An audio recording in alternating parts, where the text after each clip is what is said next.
A decorated war veteran is sentenced to death for a crime he swears he didn't commit. With time running out, his loyal military canine refuses to accept his fate, sensing something no one else can detect. Then, just days before the execution, the dog makes an astonishing discovery that could change everything. But will the truth come out in time to save his life? And what dark conspiracy has remained hidden that only his faithful companion can uncover? Before we get into the story, comment below where in the world you're watching from today, and if you enjoy this tale, don't forget to subscribe. The fluorescent lights buzzed harshly overhead in the packed courtroom, casting sharp shadows across Sergeant Jackson "Jax" Reeves's face as he sat rigid in the defendant's chair. His calloused hands gripped the wooden armrests until his knuckles turned white, his years of combat training doing little to calm his racing heart.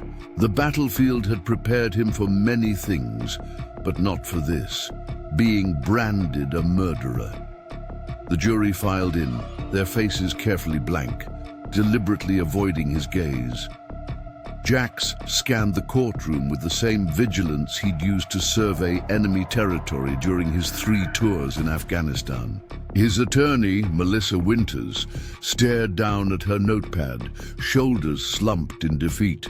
Across the aisle, District Attorney Preston wore the satisfied smirk of a man who'd just won a substantial bet. Has the jury reached a verdict? Judge Harrington's voice cut through the thick silence like a knife. "We have, Your Honor." The jury forewoman stood, her hands trembling slightly as she held the paper.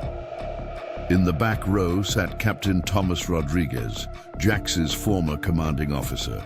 Once they'd fought side by side, brothers in arms who trusted each other with their lives. Now, Rodriguez sat like a stranger, his face an unreadable mask.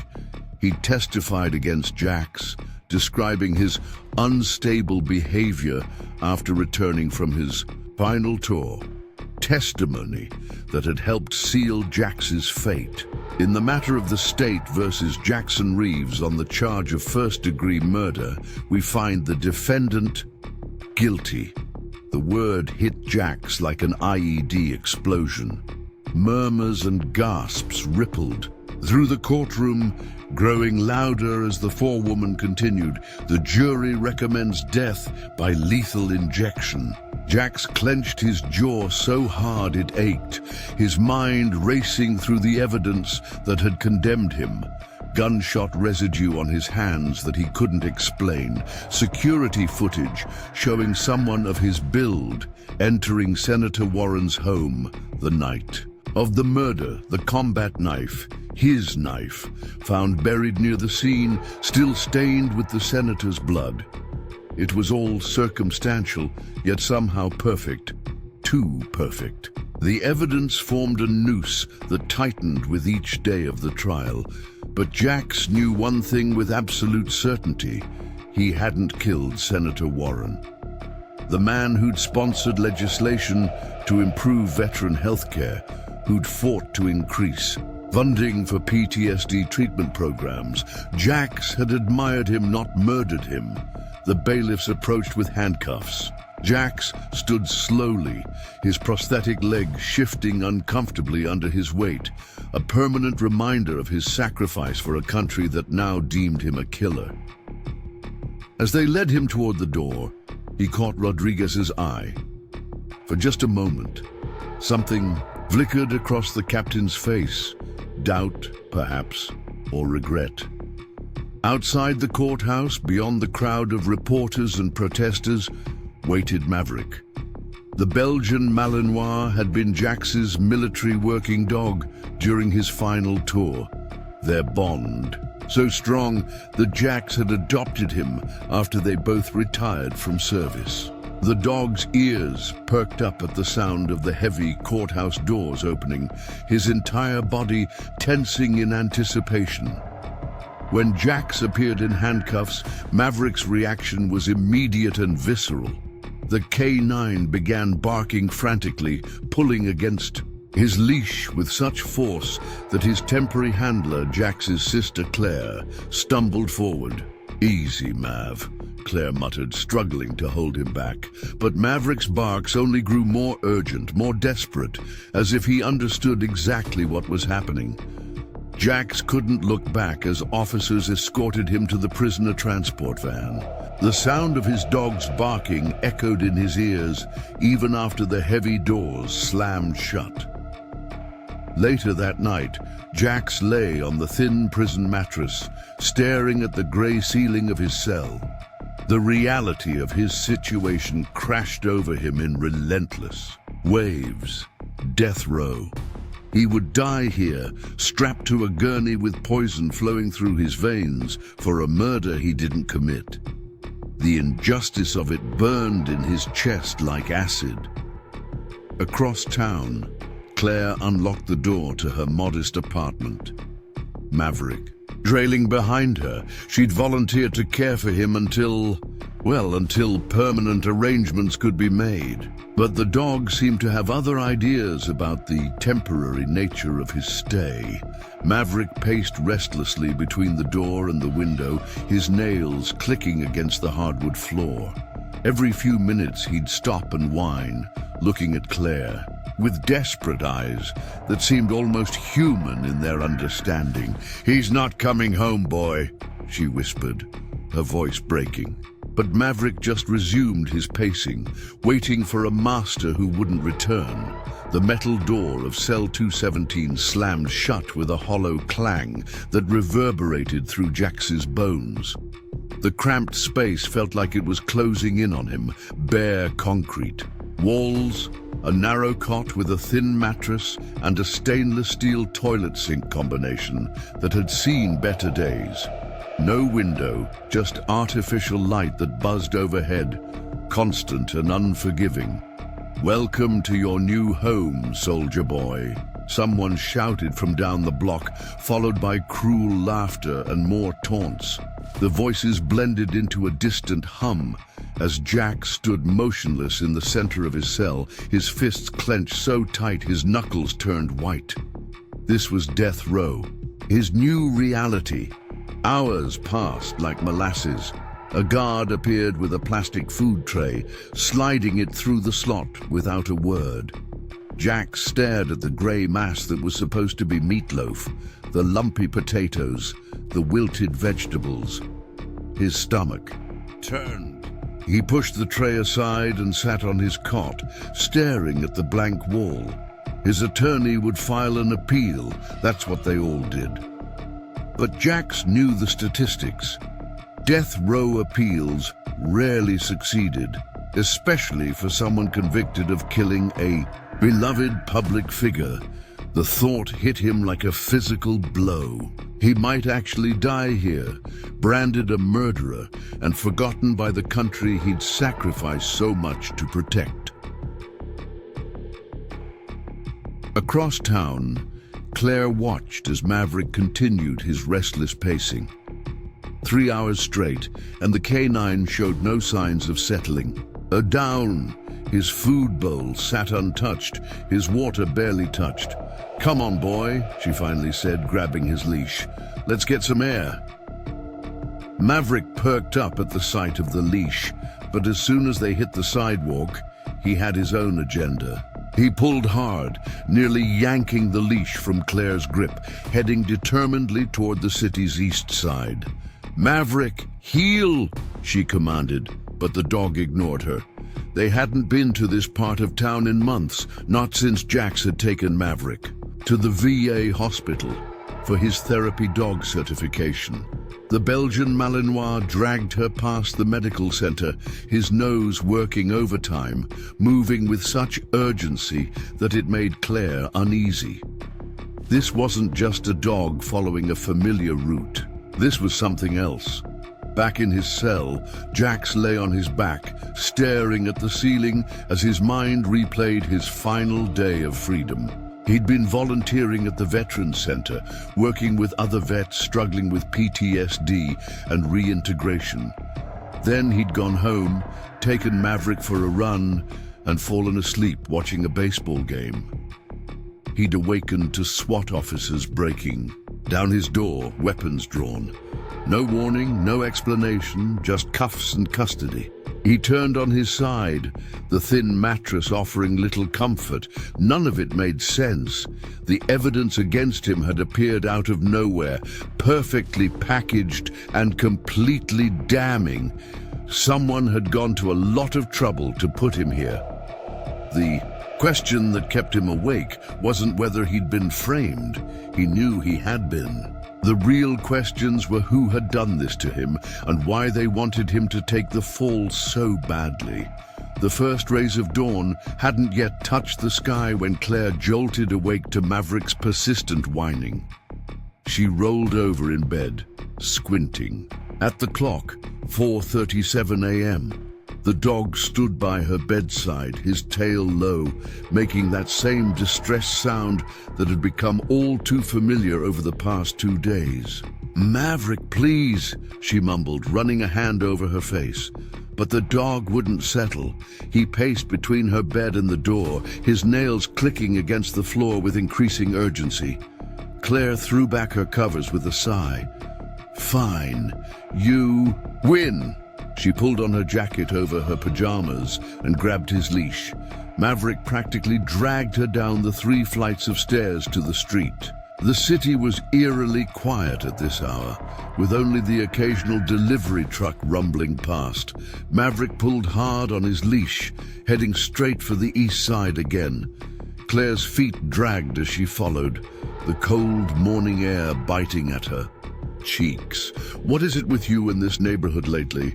she asked, but Maverick ignored her, his nose working overtime as he led her past the VA hospital and toward an abandoned construction site.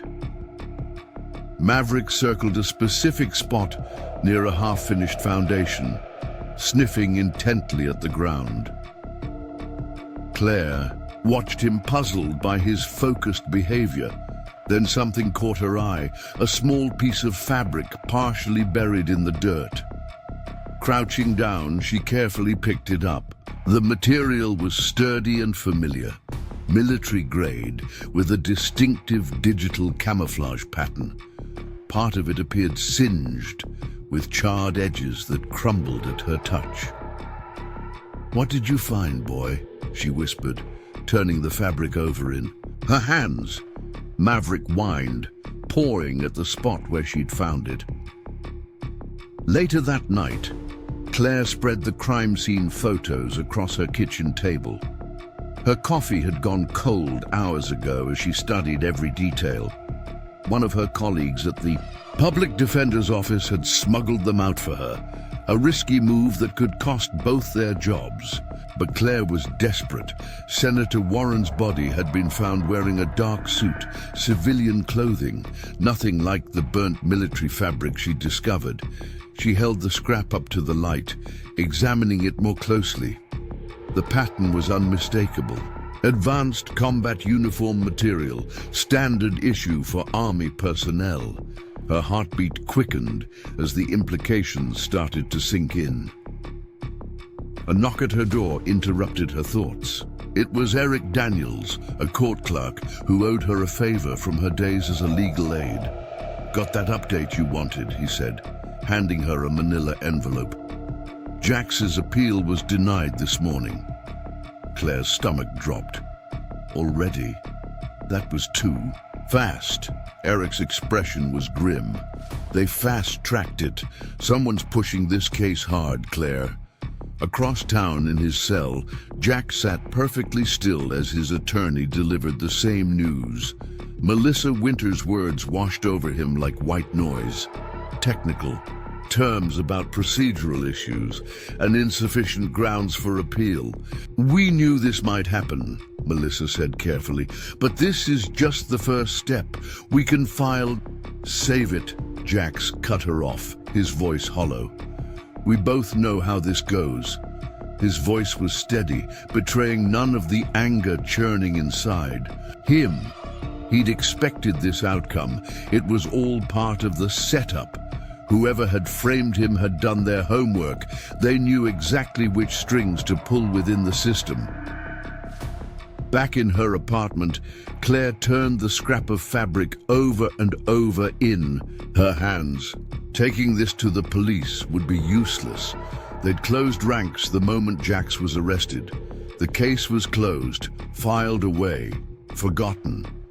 Maverick lay at her feet, his ears suddenly perking up. A low growl rumbled in his chest as she examined the burnt cloth again. Something about this piece of evidence made her skin crawl. Something was very, very wrong here. The morning air was thick with fog as Claire pulled into the empty parking lot near the construction site. Maverick sat in the passenger seat, completely focused, his body tense with anticipation.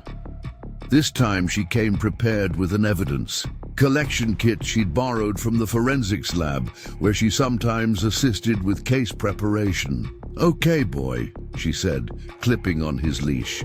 "Show me what I missed."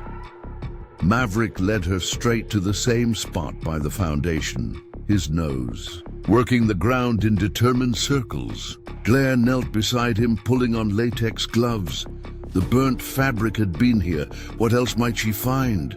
She began carefully clearing away loose dirt and debris. That's when she saw it, the glint of brass catching the weak morning light. Half buried in the packed earth was a spent shell casing. Her hands trembled slightly as she photographed it in place and carefully extracted it from the dirt, placing it in an evidence bag. This could be significant, but she needed expert analysis. 2 hours later, she sat in the cluttered basement lab of Dr. Amir Patel, a forensic ballistics expert who sometimes testified for the public defender's office. "This is interesting," he muttered, making notes as he examined the casing under his microscope. "These striations don't match the ballistics report from the Warren murder at all." He looked up at Claire. "It's definitely not from your brother's service weapon either. Different caliber entirely." Claire's heart raced. This was it, the first real evidence that something wasn't right. "Could you document that officially?" "Already doing it," Patel said, reaching for his camera. Back at her apartment, Claire spread out printouts of Senator Warren's recent legislative activities. The senator had been working on a series of bills related to defense contracts, specifically about accountability for private military contractors. One name appeared repeatedly in his proposed legislation: Blackstone Security Solutions. Warren had been pushing for investigations into their overseas operations, their questionable billing practices, and their treatment of local populations in conflict zones. The company stood to lose billions if Warren's legislation passed. Meanwhile, in his cell, Jax watched Officer Mercer make his third pass of the morning. The guard's eyes lingered too long, his questions too specific. "Must be tough," Mercer said, pausing at Jax's cell, "being a vet here, especially after such a high-profile case." Jax kept his expression neutral. "Just doing my time." That appeal getting denied, rough break. But maybe it's better to accept things, you know. Stop fighting what's coming. The words carried a weight that made Jax's skin crawl. Mercer wasn't just a nosy guard. He was reporting to someone who wanted to make sure Jax never left this place alive. In her dimly lit apartment, Claire reviewed her notes for the 10th time. The shell casing was proof, real physical proof, that could help reopen Jax's case. But she needed more. The department wouldn't overturn a conviction on one piece of evidence, especially with so many powerful people invested in keeping her brother behind bars. She was about to close her laptop when Maverick suddenly lifted, his head from his bed in the corner. A low growl rumbled in his chest as he stared at the front door. Claire froze, listening. Footsteps in the hallway, then a shadow under her door. She watched, frozen in place, as the handle moved ever so slightly. Maverick remained beside her, his muscular body tense and alert, a continuous low growl rumbling from deep in his chest. Seconds stretched like hours until finally the shadow moved away. Claire counted to 30 in her head before approaching the peephole. The hallway beyond was empty, showing no sign of the mysterious visitor. Her hands shaking slightly, Claire did a thorough sweep of her apartment. Nothing seemed disturbed. All windows were locked, all rooms exactly as she'd left them. But the timing sent chills down her spine. She'd just found evidence that could help prove Jax's innocence, and now this. "Come on, Maverick," she whispered, gathering the evidence into her shoulder bag. "We need to go." 20 minutes later, she pulled up outside a modest apartment building in the city's journalism district. Ryan Keller's place was on the 3rd floor, and he answered her knock with suspicious eyes that softened when he recognized her. "Claire Reeves," he said, stepping aside to let her and Maverick in. "This is unexpected." "I need your help," Claire said, pulling out the shell casing and related documents. "It's about my brother's case." Ryan's initial skepticism was clear on his face as she explained everything. Maverick's behavior at the construction site, finding the casing, and Dr. Patel's analysis. But when he started going through Warren's legislative history, his expression changed dramatically. "Look at this," he said, pulling up articles he'd been researching. The night before he died, Warren had a meeting with a whistleblower from Blackstone. He never specified who, but Ryan's finger traced the hastily scribbled notes in Warren's public schedule. He was convinced this meeting would break open his whole investigation into their operations. "The case was closed before anyone could follow up on it," Claire said, the pieces starting to fit together. Meanwhile, in his prison cell, Jax lifted his dinner tray from the slot and found a small piece of paper underneath. His blood ran cold as he read the message, "Stop asking questions. You're already dead." Back at Ryan's apartment, Claire gathered her things to leave, but as she approached her car in the parking lot, something caught her eye. A folded piece of paper tucked under her windshield wiper. With trembling fingers, she opened it and read the message that made her stomach drop. "Drop this or next time we won't knock." Claire sat at her kitchen table, staring at the threatening note under the harsh glow of her desk lamp. Maverick lay at her feet, occasionally lifting his head to check on her. She hadn't even tried going to bed. Sleep felt impossible with her mind racing through all the implications. The threat was precise, calculated. Someone had been watching her, tracking her movements. They knew about the evidence she'd found, about her visit to Ryan. This wasn't random harassment. This was a warning from people with resources and reach.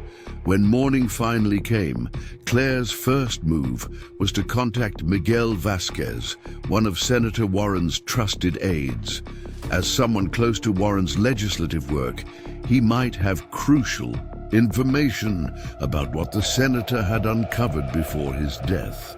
Vasquez had agreed to meet, sounding nervous but willing on the phone. But when she pulled up to the coffee shop where they'd arranged to meet, her heart sank. Vasquez was nowhere to be seen, and he wasn't answering his phone. Following her instincts, Claire drove to his apartment. The door stood slightly ajar, swaying gently in the morning breeze. Drawing the small handgun she kept for protection, Claire entered carefully. The apartment was destroyed, furniture overturned, cushions slashed open, papers scattered everywhere. Every drawer had been yanked out and emptied onto the floor. Picture frames lay shattered, their contents torn to pieces. "Miguel," she called out. But the silence told her everything she needed to know. Vasquez was gone. Following procedure from her legal training, she called it in. Within minutes, police officers arrived, treating it like a routine break-in. One of them found Vasquez's phone smashed beyond repair in a dumpster behind the building. "Looks like your guy split town," Officer Jenkins said with a shrug. "These political aides, they get spooked easy. Probably had something to catch up with him. But Claire knew better. This wasn't someone running. This was someone being silenced."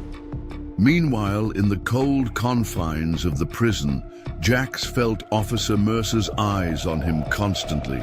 The guard watched him during meals, during yard time, even lingering outside his cell more than necessary. "Something on your mind, Mercer?"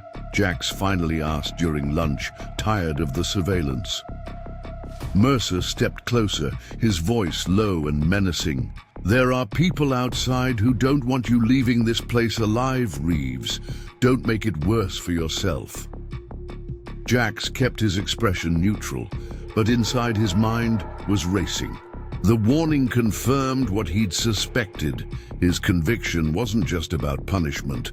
Someone wanted him dead, and they were using the system to make it happen legally. Back in the city, Claire's phone buzzed with a call from Ryan. His voice was urgent, excited. "I checked security footage from businesses near Vasquez's apartment," he said quickly. "You need to see this." 2 hours later, they huddled over Ryan's laptop in a worn-down diner on the outskirts of town. Claire sipped her third cup of coffee as Ryan pulled up the video files he'd recovered. 2 men in masks dragged him into a black SUV at 3 a.m., Ryan said, his voice barely above a whisper despite the empty diner. "He didn't run, Claire. They took him." The early morning sun cast long shadows through the diner's windows as Ryan slid a USB drive across the table. "This was nearly wiped clean, but I managed to recover some footage from a security camera near the construction site where Maverick found the shell casing. Timestamp shows it was taken 2 hours before Warren was killed." Claire plugged the drive into her laptop, and they leaned in close to watch. The grainy footage showed a figure in what was clearly military tactical gear dragging something heavy out of frame. The quality was poor, but one detail stood out crystal clear, a distinctive tattoo on the figure's forearm, visible when he reached toward the camera. Claire's breath caught in her throat. She'd seen that tattoo before. A stylized wolf head with red eyes.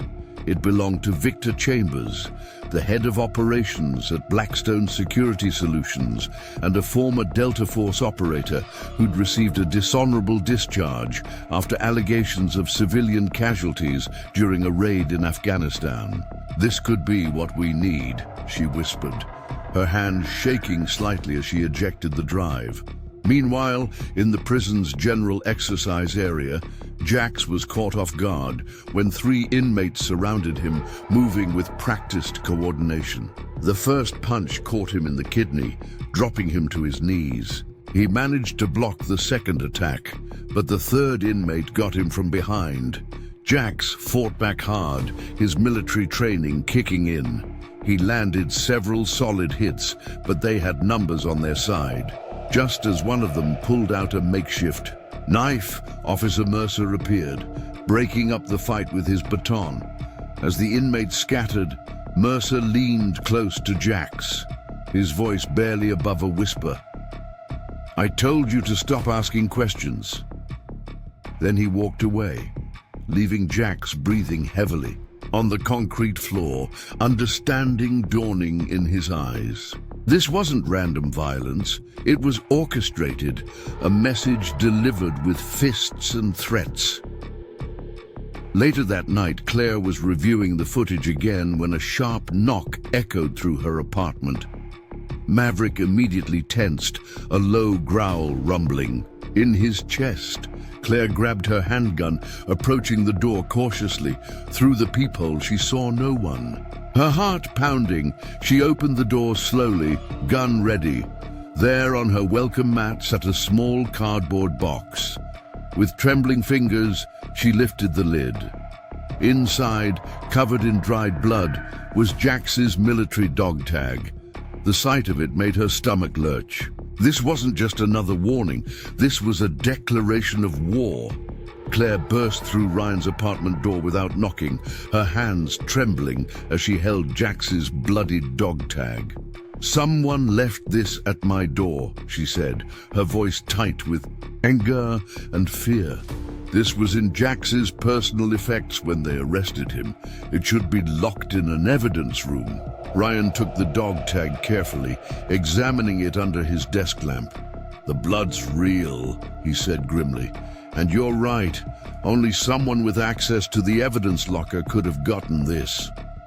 Claire paced the small apartment, running her fingers through her hair. "We need to talk to Jax. He might know something we don't."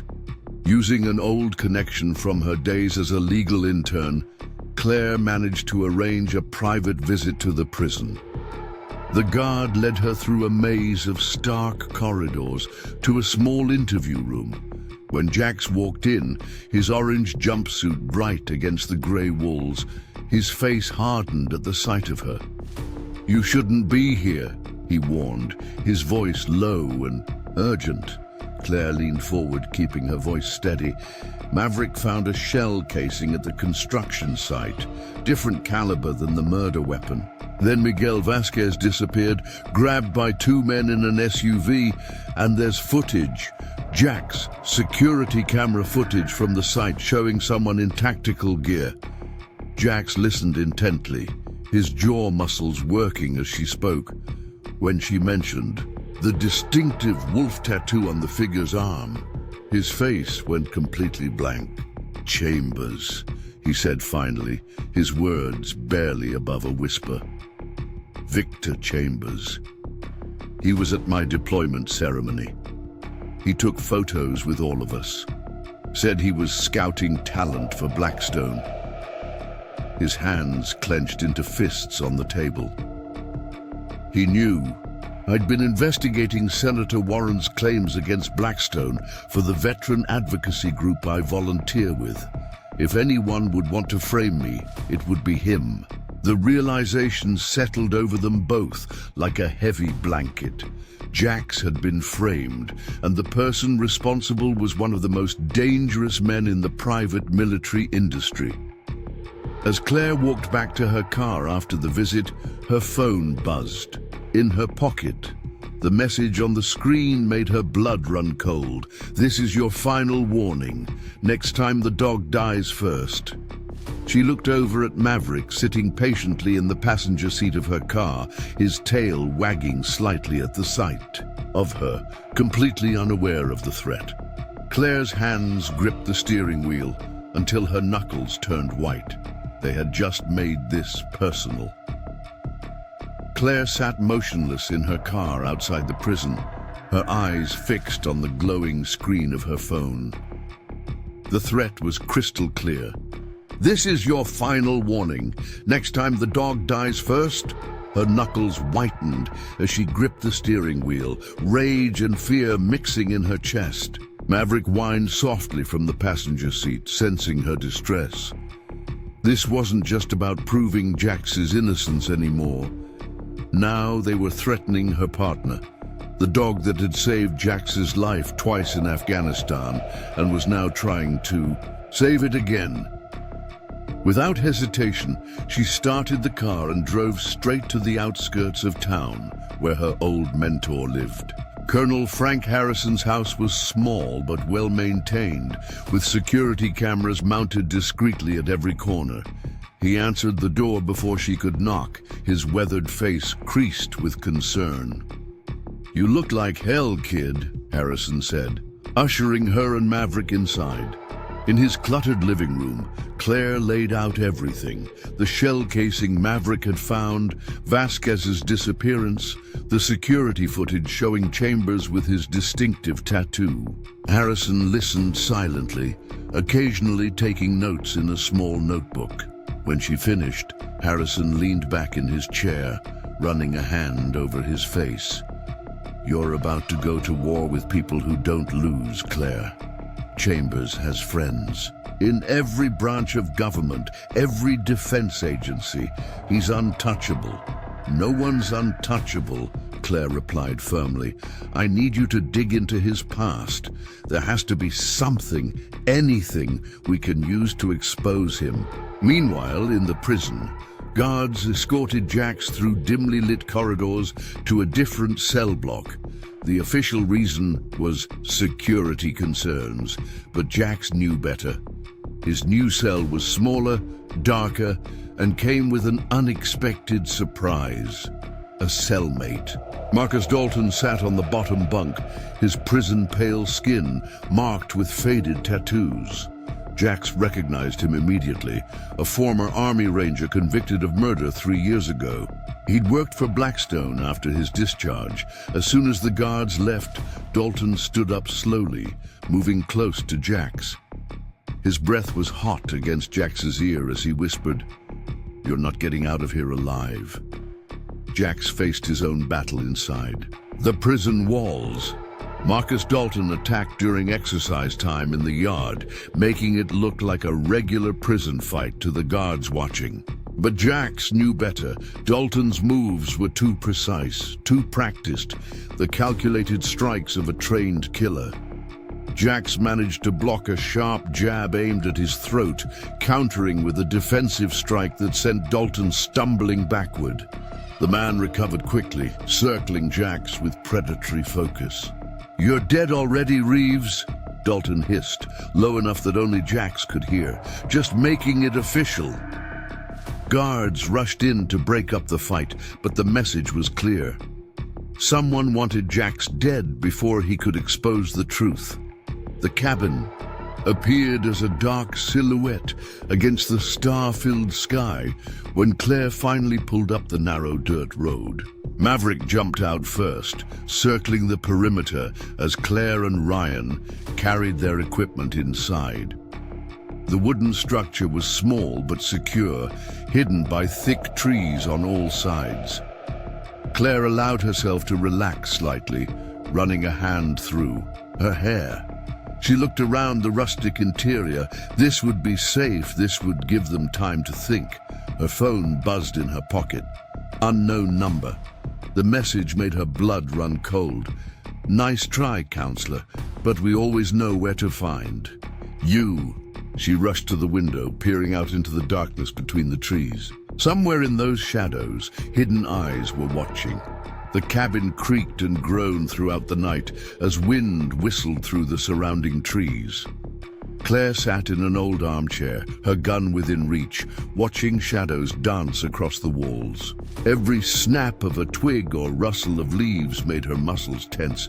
Maverick hadn't left her side, his warm body pressed against her legs, ears perking up at each sound from outside. Ryan hunched over his laptop at the kitchen table, the blue glow of the screen illuminating his tired face. He'd been working non-stop, since dawn, diving deep into Blackstone's digital footprint. "Claire," he called out suddenly, his voice cutting through the morning quiet. "I found something." She moved to look over his shoulder. On the screen was a folder simply labeled "Insurance," locked behind several layers of encryption. "Can you crack it?" she asked. Ryan's fingers flew across the keyboard. "Give me time." Hours ticked by. Maverick paced the cabin while Claire sorted through their existing evidence. Finally, Ryan let out a triumphant sound. "I'm in," he said, opening the folder. "Look at this. Warren's personal notes from the week before he died." Claire leaned closer, reading the hastily scrawled words, her heart beginning to race as the pieces fell into place. Warren had arranged a meeting with someone. Inside Blackstone, someone who knew what Chambers was doing. The meeting location made her stomach drop. The construction site, right where Maverick had found that shell casing. He never made it to that meeting, Claire said quietly, because whoever he was supposed to meet ended up dead instead. Meanwhile, in the sterile confines of the prison visiting room, Jack sat across from Frank Harrison. The retired colonel looked older than Jack's remembered. Worry lines etched deeply in his face. "I've been making calls," Harrison said in a low voice, glancing at the guard by the door, "pulling every favor I have left. But Jack's..." He leaned forward, his expression grim. "There's no appeal coming. They're pushing your execution date up. Fast-tracking it." Jax felt the blood drain from his face. He'd known they wanted him silenced, but this was different. They weren't just trying to keep him locked away. They wanted him dead, and they wanted it done quickly. Back at the cabin, Claire spread Warren's notes across the table, the truth finally crystallizing in her mind. Warren had been about to expose everything about Blackstone's illegal operations, smuggling weapons, embezzling government funds, the civilian casualties they'd covered up. Someone inside the system, someone with power and influence, had made sure that never happened. Now those same people were methodically eliminating everyone who might uncover their secret. She looked at the evidence before her, the shell casing, Warren's notes, the wire transfer records. Her jaw set with determination. As she grabbed her car keys, "They're running out of time," she said to Ryan. "I have to act now." Jax sat on his prison cot, his heart hammering against his ribs as Harrison's warning echoed in his mind. "They're fast-tracking your execution." The words felt like a physical blow. No more appeals, no delays, just days left to live. His fingers gripped the edge of the cot until his knuckles turned white. The reality of his situation crashed over him like an icy wave. There was only one option left now, one he'd been avoiding since his arrival. He'd have to break out. That night, Jax lay awake, studying the guards' movements through his cell door. He'd spent months memorizing their patterns, who took smoke, breaks, who arrived late, which corners of the block had blind spots. But Officer Mercer remained the biggest obstacle. The corrupt guard watched him like a hawk, always hovering nearby, always ready to report back to whoever was pulling the strings. While Jax planned his escape, across town, Claire and Ryan hunched over Warren's notes in the dim light of the cabin. Ryan pointed to a recurring mention in the journalist's writings. Just 2 letters. BW. "Look here," Ryan said, scrolling through Department of Defense personnel records on his laptop. Warren kept meeting this BW person, but never wrote down the full name. Claire leaned closer, her eyes scanning the screen as Ryan searched through files. Suddenly, he straightened. Got something. Brian Wells, former Army captain, served 15 years before joining Blackstone as head of their legal team. He left the company 6 months ago. No explanation, no forwarding address. They wasted no time racing to Wells's last known residence, a small house in a quiet suburb. But as they approached, Claire's hand instinctively moved to her gun. The front door stood ajar, swaying slightly in the breeze. Inside, chaos greeted them. Papers littered the floor, drawers hung open and furniture lay overturned. Signs of a violent struggle were everywhere. A broken lamp, a knocked-over bookshelf, scattered photos. But Wells himself was nowhere to be found. Back at the prison, fate handed Jax his opportunity. The sound of shouting erupted from another cell block, followed by the crash of breaking glass. A riot had broken out. Jax watched as guards rushed past his cell, heading toward the commotion. Even Mercer turned to look. In that moment of distraction, Jax struck. He slammed his food tray into Mercer's head as the guard passed too close to his cell, dropping him instantly. Jax's fingers fumbled for the keycard on Mercer's belt, yanking it free. His heart pounding, Jax swiped the card through his cell door's reader. The lock clicked open. He had minutes, maybe less, before they realized he was gone. It was now or never. Claire moved carefully through Wells' ransacked apartment, her flashlight beam cutting through the darkness. Papers crunched under her feet as she examined the walls, looking for anything the intruders might have missed. Ryan searched the desk, sifting through scattered documents. Something caught Claire's eye, a slight discoloration in the wall paint near the baseboard. She knelt down, running her fingers along the surface until she felt it, a tiny seam. Using her pocket knife, she carefully pried at the edge until a small panel popped open, revealing a hidden compartment. Inside lay a single flash drive.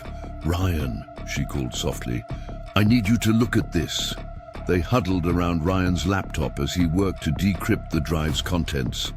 After several tense minutes, audio files appeared on the screen. Ryan clicked. The first one, and Brian Wells' voice filled the room. "This is my final testimony regarding the illegal operations of Blackstone Security Solutions under the direction of Victor Chambers. If you're hearing this, I'm likely dead." Wells detailed how Chambers had systematically arranged the assassinations of potential whistleblowers, how he'd manipulated evidence, and how he'd blackmailed government officials to secure contracts worth billions. "Senator Warren was getting too close," Wells continued, his voice growing strained. "He had proof of everything: the weapons smuggling, the embezzlement, the civilian deaths. Chambers decided to eliminate him and pin it on someone who couldn't defend himself, a decorated veteran with PTSD who'd been asking questions about Blackstone at the VA. The perfect patsy." Claire's blood ran cold as she realized Wells was talking about her brother. The most chilling revelation came near the end of the recording. Chambers has someone inside the prison system. They'll make sure Reeves never makes it to the execution. Date: he'll die in a prison accident long before that. Meanwhile, at the prison, Jax pressed himself against the wall of the exercise yard, heart pounding. The guard tower spotlight swept past him as he inched toward the outer fence. Just 20 more feet, 15, 10... The night air suddenly filled with the piercing wail of alarms. Jax's escape had been discovered. Shouts erupted from the guard tower as flashlight beams began dancing across the yard. He had seconds before. They found him. Back at Wells' apartment, Claire clicked on the final recording. Wells' voice was hushed, urgent. "There's one more person involved. Someone who helped set up Reeves." Claire leaned closer, holding her breath. "Captain Thomas Rodriguez. He planted the evidence, made sure Reeves took the fall. In exchange, Chambers promised him a high-level position at Blackstone and $2 million in an offshore account." Claire's blood ran cold as the recording ended.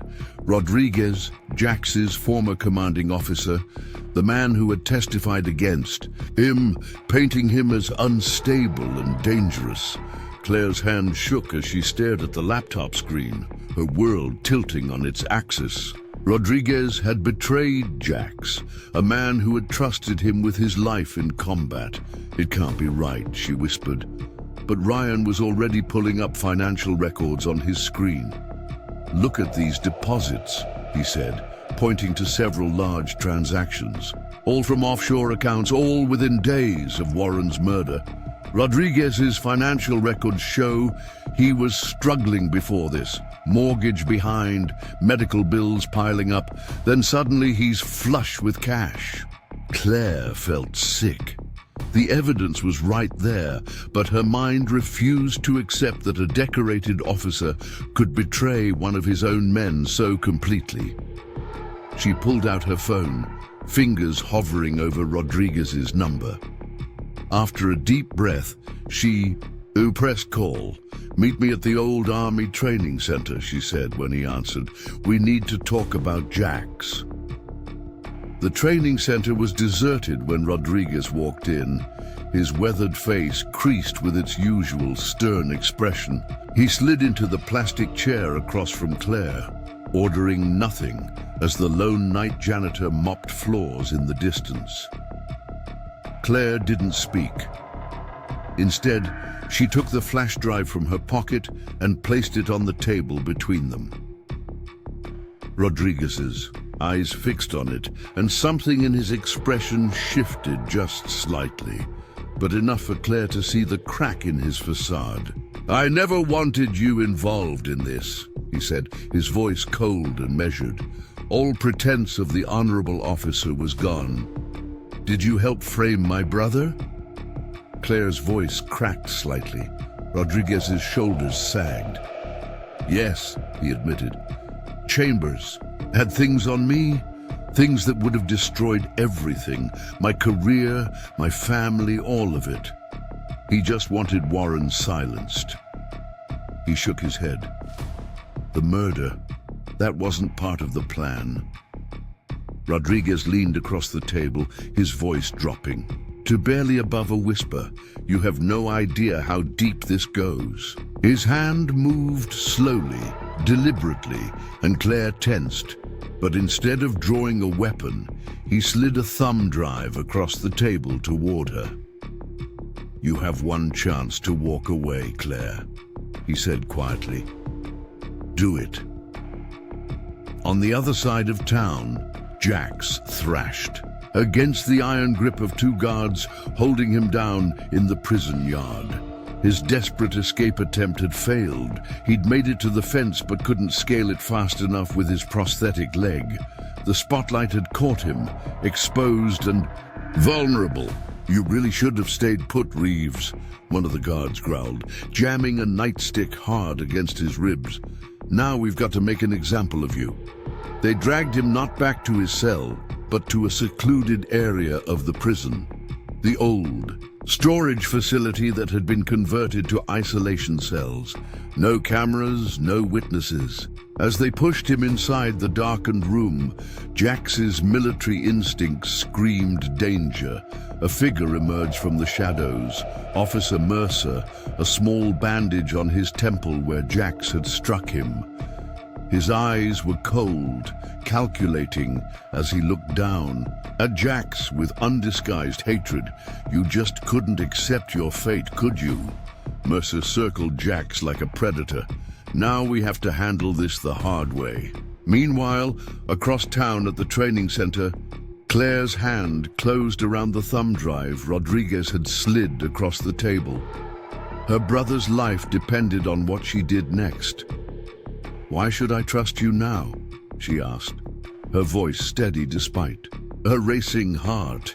Rodriguez's eyes darted to the exit, calculating, "Because I've got nothing left to lose."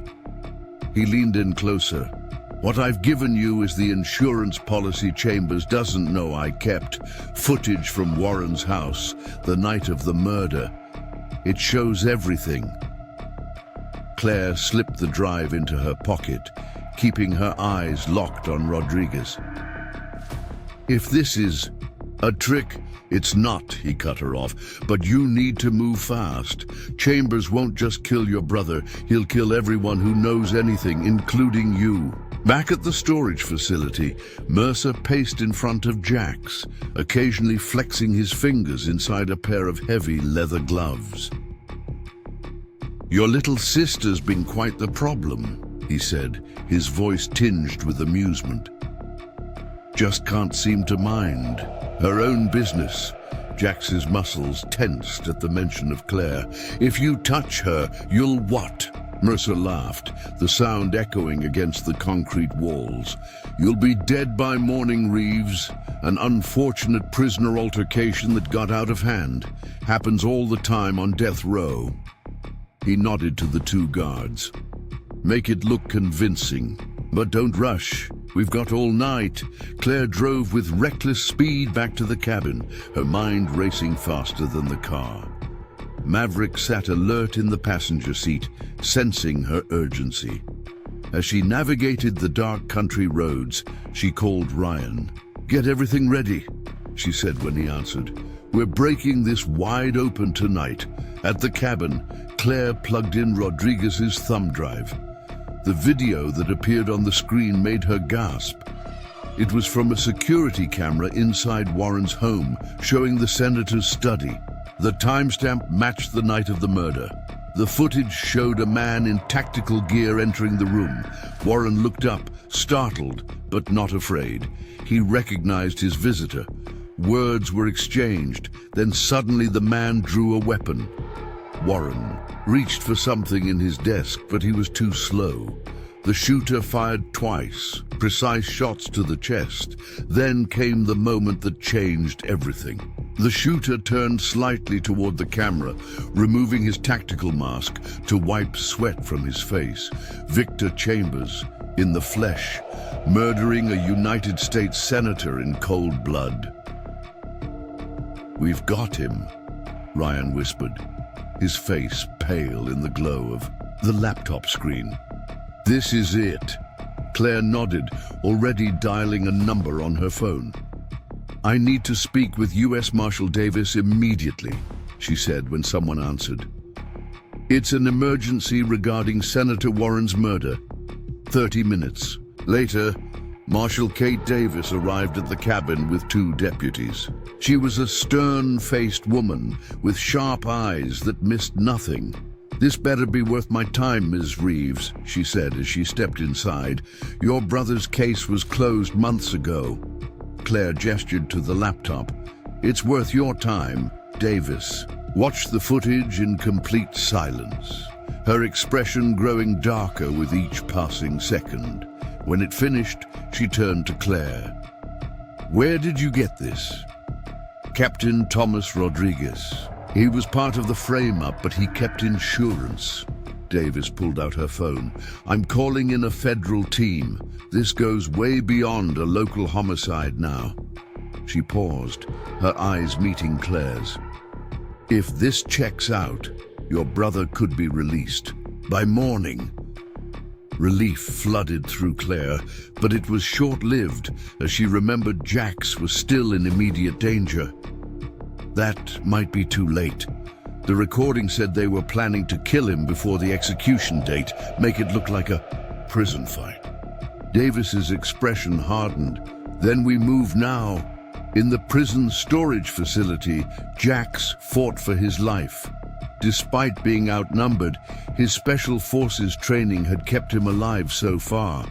He'd managed to disable one guard with a precise strike to the knee, but Mercer and the second guard had him cornered.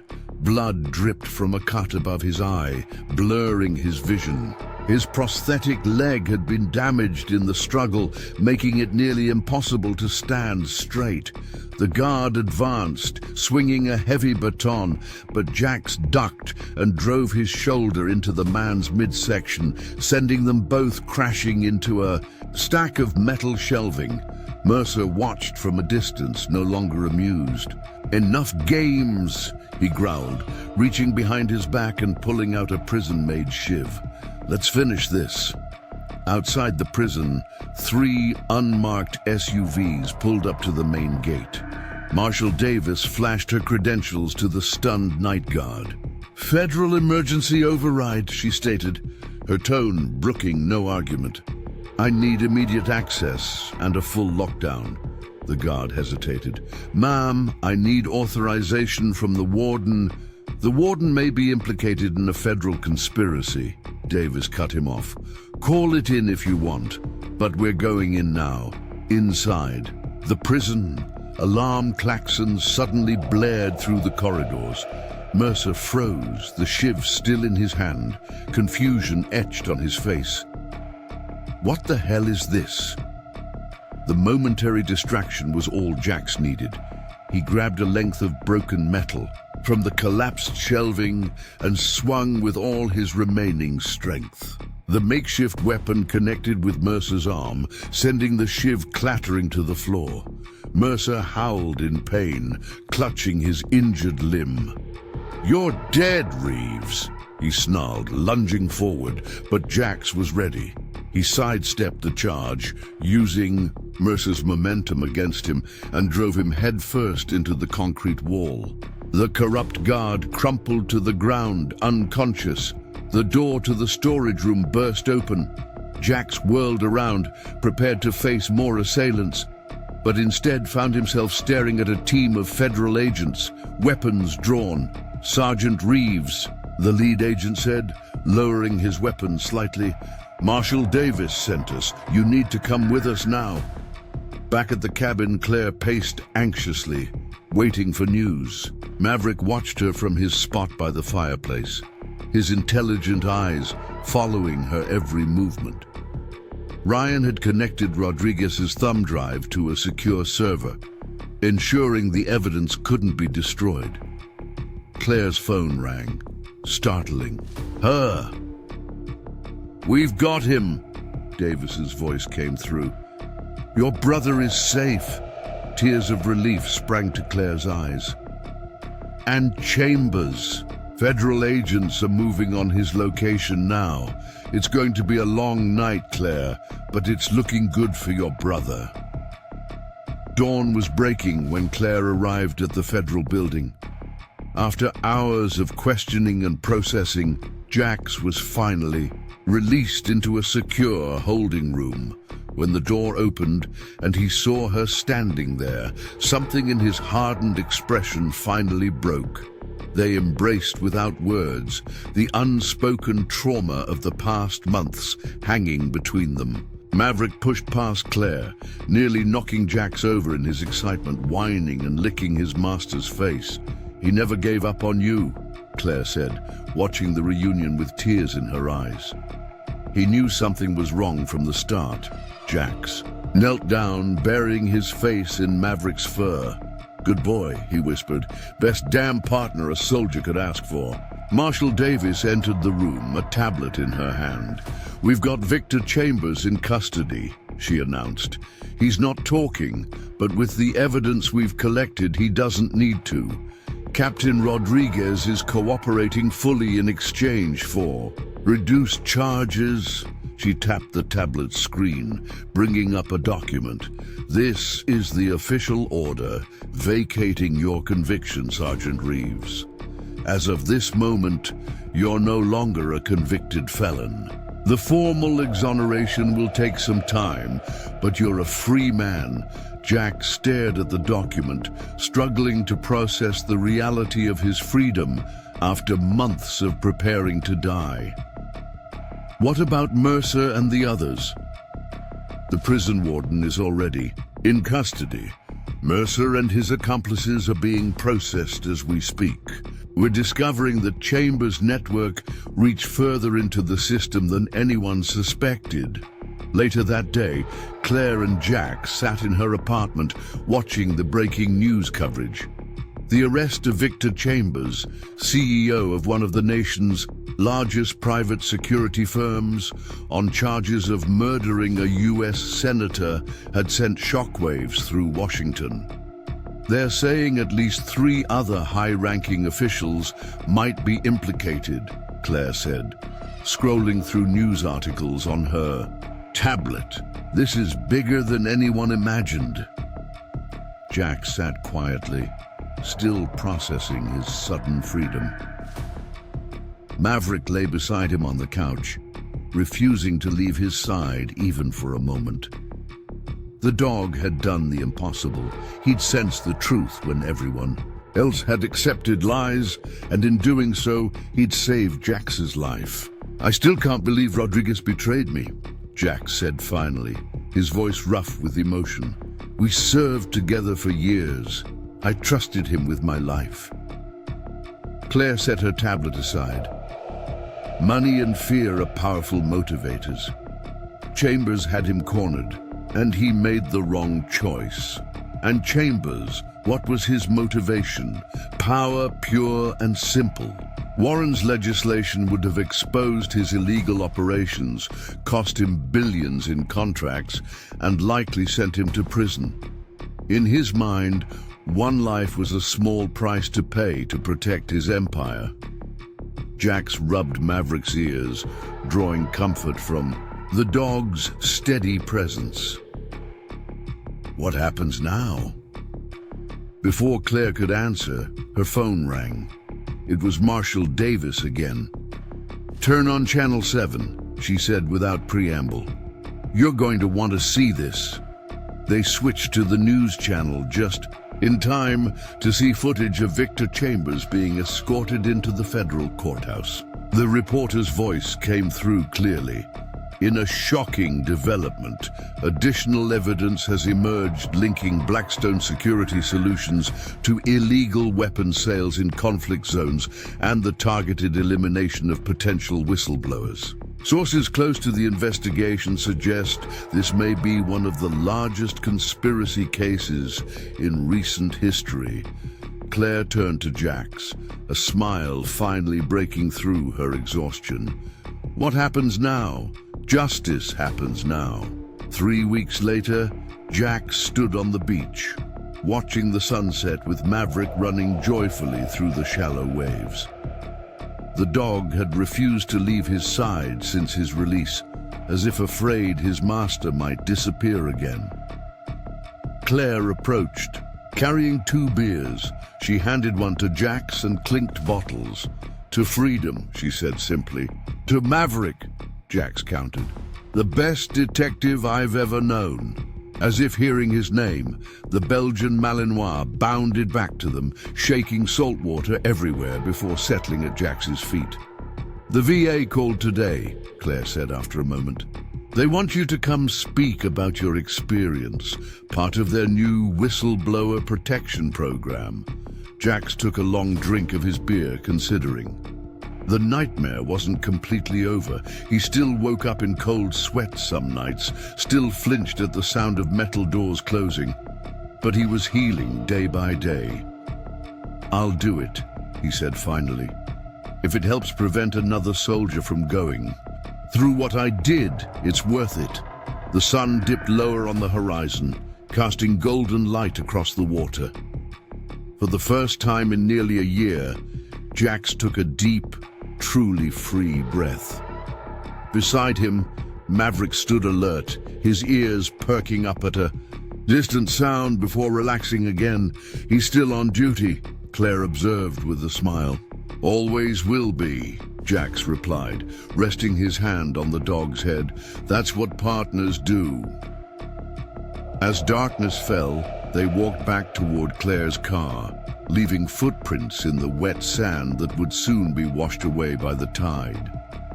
But the truth they had uncovered, that would remain permanent and undeniable, a testament to loyalty that transcended words. Maverick trotted ahead of them, occasionally looking back as if to make sure they were still following, still safe. To anyone else, he might have looked like an ordinary dog, but Jax knew better. Some heroes didn't wear medals or uniforms. Some heroes had 4 legs and an unshakable faith in those they loved. And sometimes that was enough to change everything. The headlines dominated every news channel for weeks. Private military CEO charged with senator's murder. Decorated veteran framed by corporate conspiracy. Military working dog leads. Investigation to shocking truth. Jax avoided the coverage as much as possible, finding the sudden public attention unsettling after months of prison isolation. 6 weeks after his release, Jax sat in his newly rented apartment, sorting through a box of personal items that had been held in evidence storage. His service medals, family photos, and the few possessions that had defined his life before the nightmare began. Everything felt strange in his hands, like artifacts from someone else's life. Maverick lay nearby, watching Jax's every move with unwavering attention. The dog had developed new habits since their reunion, sleeping pressed against Jax's side, positioning himself between Jax and the door, constantly checking windows and entrances. The trauma had marked him too. The doorbell rang, sending Maverick into alert mode. The Belgian Malinois moved to the door with military precision, his posture tense until Jax checked the peephole and relaxed. "It's okay, boy. It's just Claire." She entered carrying groceries and a thick manila envelope. "The DA's office called this morning," she said, setting everything on the kitchen counter. "They want your testimony for the federal grand jury next week." Jax nodded, unsurprised. The case against Chambers had expanded into a massive federal investigation. Blackstone's operations were being dismantled piece by piece, revealing corruption that reached into multiple government agencies. "Did you tell them I'd do it?" "I did. But there's something else." Claire pulled several documents from the envelope and spread them on the table. "The U.S. Attorney's Office is offering full immunity to Captain Rodriguez in exchange for his complete cooperation." Jax's jaw tightened. "He gets to walk away after everything he did." "Not entirely. He'll lose his military pension, be dishonorably discharged, and he'll likely never work in any security or government position again, but no prison time." Jax turned away, struggling to contain his anger. Rodriguez's testimony had been a key factor in his conviction. The respected captain describing his former subordinate as unstable, prone to rage, haunted by combat experiences that made him dangerous and unpredictable. The betrayal still burned like acid in Jax's chest. "They need him," Claire continued gently. "His testimony connects Chambers to at least 3 other murders and implicates 2 deputy directors at the Department of Defense. Without him, those cases might never stick." Maverick sensed Jax's distress, pressing his warm body against his leg, a steady reminder that he wasn't alone. Jax absently stroked the dog's head, finding his center in the familiar gesture. "Fine," he said finally. "If it means Chambers never sees daylight again, I can live with it." Later that evening, Jax stood at his window, watching the lights of the city flicker on as dusk settled. His phone buzzed with a text message from an unknown number. "Roof of the Preston building. Tomorrow, noon, come alone." Jax stared at the message, suspicion immediately rising. The Preston building housed several government agencies. He'd attended veteran services there before his arrest. It could be legitimate, but after everything that had happened, he wasn't. On taking chances, he showed the text to Claire. When she returned from picking up dinner, her brow furrowed with concern. "It could be a trap," she said, voicing his own thoughts. "Chambers still has allies out there. Or it could be someone with information," Jax countered. "Someone who doesn't trust official channels." They debated the possibilities, finally reaching a compromise. Jax would go, but not alone. Claire would position herself in a building across the street with a clear view of the roof, while Marshall, Davis would have agents nearby, ready to move if needed. The next day, Jax arrived at the Preston building at 11:45 a.m., Maverick at his side. He'd insisted on bringing the dog despite Claire's concerns. Maverick was more than a pet, or even a service animal. He was Jax's best security system, capable of detecting threats before they materialized. The elevator ride to the roof level seemed to take forever. Jax felt the familiar pre-mission tension building in his muscles, the heightened awareness of potential danger that had kept him alive through 3 combat tours. Beside him, Maverick remained calm but vigilant, his training evident in his controlled alertness. The roof was empty when they emerged, a flat expanse of concrete with ventilation equipment and satellite dishes clustered at various points. Jax positioned himself with his back to a wall, giving him clear sightlines across the entire area. Maverick moved in a practiced pattern, checking the perimeter before returning to Jax's side. At precisely noon, the roof access door opened again. Jax tensed, his hand instinctively moving toward the concealed knife in his boot, the only weapon he carried. But instead of a threat, an elderly man in a well-worn suit appeared. His face was deeply lined, his hair white, but his posture remained military straight. "Sergeant Reeves," the man said, approaching slowly with his hands visible. "Thank you for coming. Who are you?" Jax kept his distance, studying the man carefully. "General Howard Mitchell, retired. I served with your father in Desert Storm." The name triggered a distant memory, his father mentioning a commanding officer who'd saved his unit during an ambush. "Prove it," Jax demanded. The old man smiled, slightly. "Your father had a distinctive scar on his left forearm. Got it when he pulled 3 men from a burning Humvee outside Basra. I recommended him for the Silver Star." Jax relaxed marginally.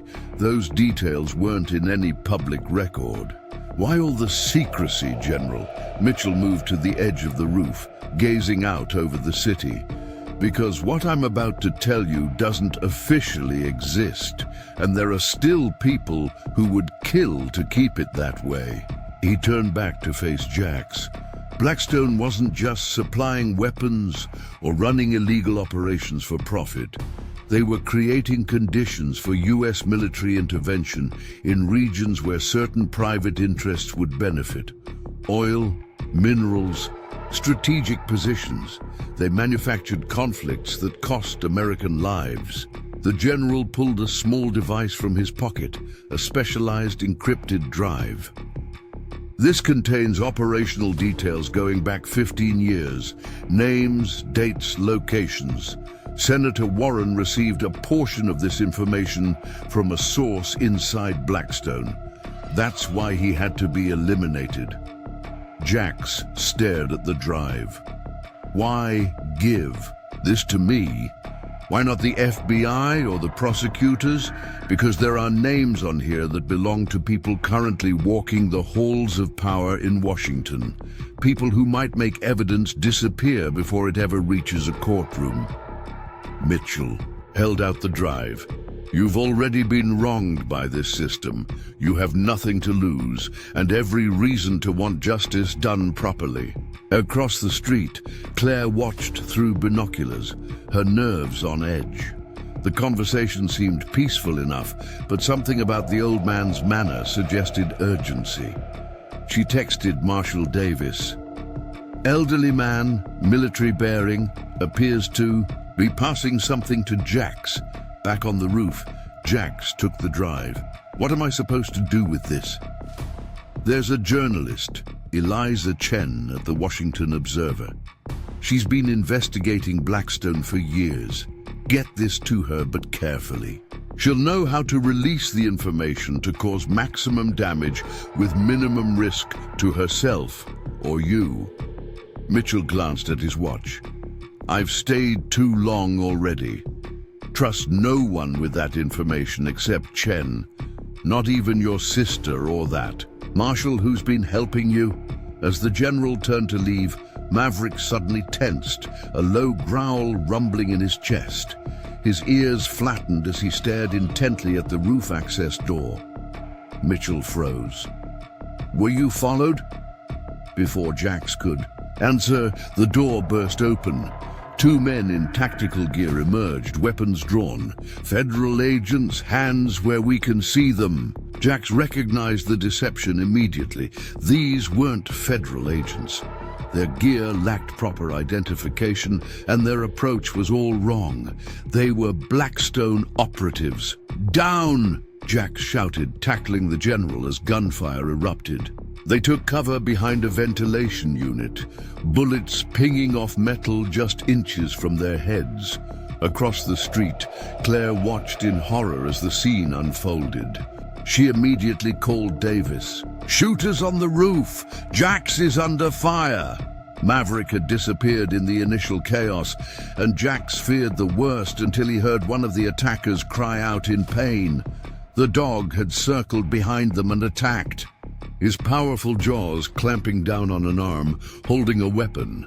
The momentary distraction was all Jax needed. He sprinted from cover, closing the distance to the second attacker before the man could adjust his aim. Years of combat training took over as Jax disarmed him with a precise strike, twisted the weapon from his grasp, and used the attacker's momentum to throw him to the ground. The first man had managed to shake free of Maverick and was raising his weapon again. 3 shots rang out in rapid succession. The attacker jerked backward, blood blossoming on his chest, and collapsed. General Mitchell stood with a small pistol in his steady hands, his expression grim. "We need to move," Mitchell said, tucking the weapon away. "There will be more." Sirens wailed in the distance as they made their way to the service stairwell, Maverick limping slightly but staying close to Jax's side. The dog had taken a grazing hit to his left hind leg, but his training kept him functioning despite the pain.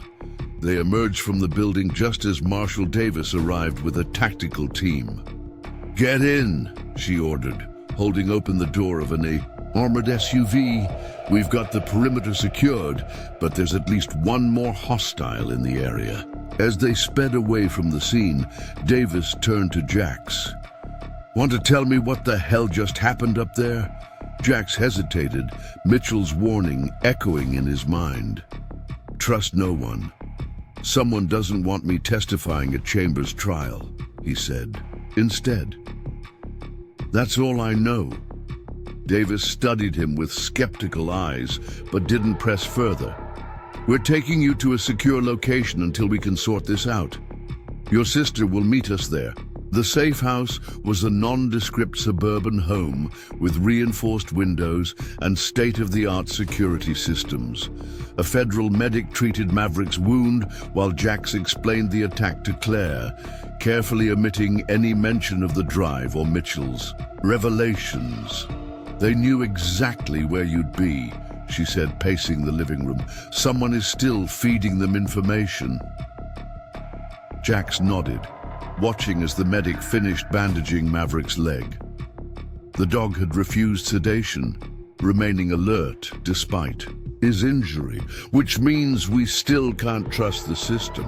Later that night, after Davis and her team had established security protocols and left them alone, Jax showed Claire the drive.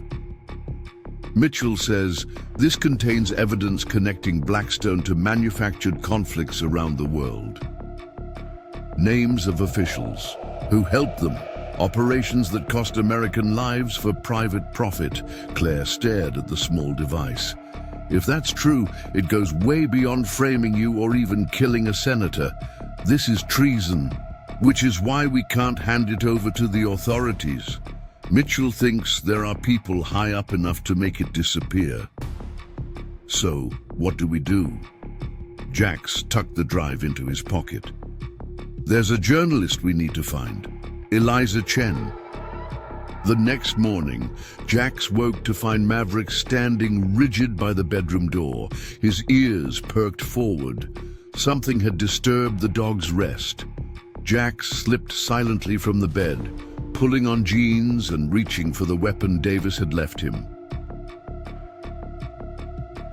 The house was quiet, too quiet. The 2 agents who were supposed to be monitoring the security system from the living room should have been making some noise. Coffee brewing, low conversation, movement. He nudged Claire awake, pressing a finger to his lips in warning. She understood immediately. Grabbing her phone and the backpack they'd prepared for emergencies, Jax moved to the door, listening intently before easing it open. The hallway was clear, but a faint metallic smell hung in the air. Blood. Maverick, pressed against his leg, waiting for commands. "Check," Jax whispered, and the dog moved forward in a practiced search pattern, disappearing around the corner. Seconds later, Maverick returned, his body language confirming Jax's fears. The agents were down. They needed to move now. Jax took point, weapon ready as they crept toward the back of the house. The two federal agents lay motionless in the living room, their throats cut with surgical precision. Professional job. No signs of forced entry. Someone had let the killers in willingly. "Basement," Jax whispered. The safe house had an underground exit designed for exactly this scenario. They moved quickly but silently, Maverick leading the way, every sense alert for potential threats. The basement door was unlocked. Another bad sign. Jax hesitated, then signaled Claire to stay back as he and Maverick descended the stairs. The emergency exit was at the far end, hidden behind shelving that could be moved aside. Halfway down the stairs, Maverick froze, a low growl emanating from deep in his chest. Something was wrong. Jax scanned the darkness, his military training taking over, focusing on identifying potential threats rather than succumbing to fear. Movement to his left, a shadow detaching from the wall. Jax fired twice, dropping to a crouch as return fire splintered the wooden railing beside him. Maverick lunged forward, disappearing into the darkness as more gunshots rang out. "Claire, back up! Find another way out!" Jax shouted, rolling to cover behind a storage cabinet. A man's voice called from the darkness. "We just want the drive, Reeves. Hand it over and you both walk away." "Who sent you?" Jax called back, trying to pinpoint the shooter's location. "Does it matter? You've seen what happens to people who cross Blackston." A sudden yelp of pain cut through the darkness. Maverick had found one of the intruders.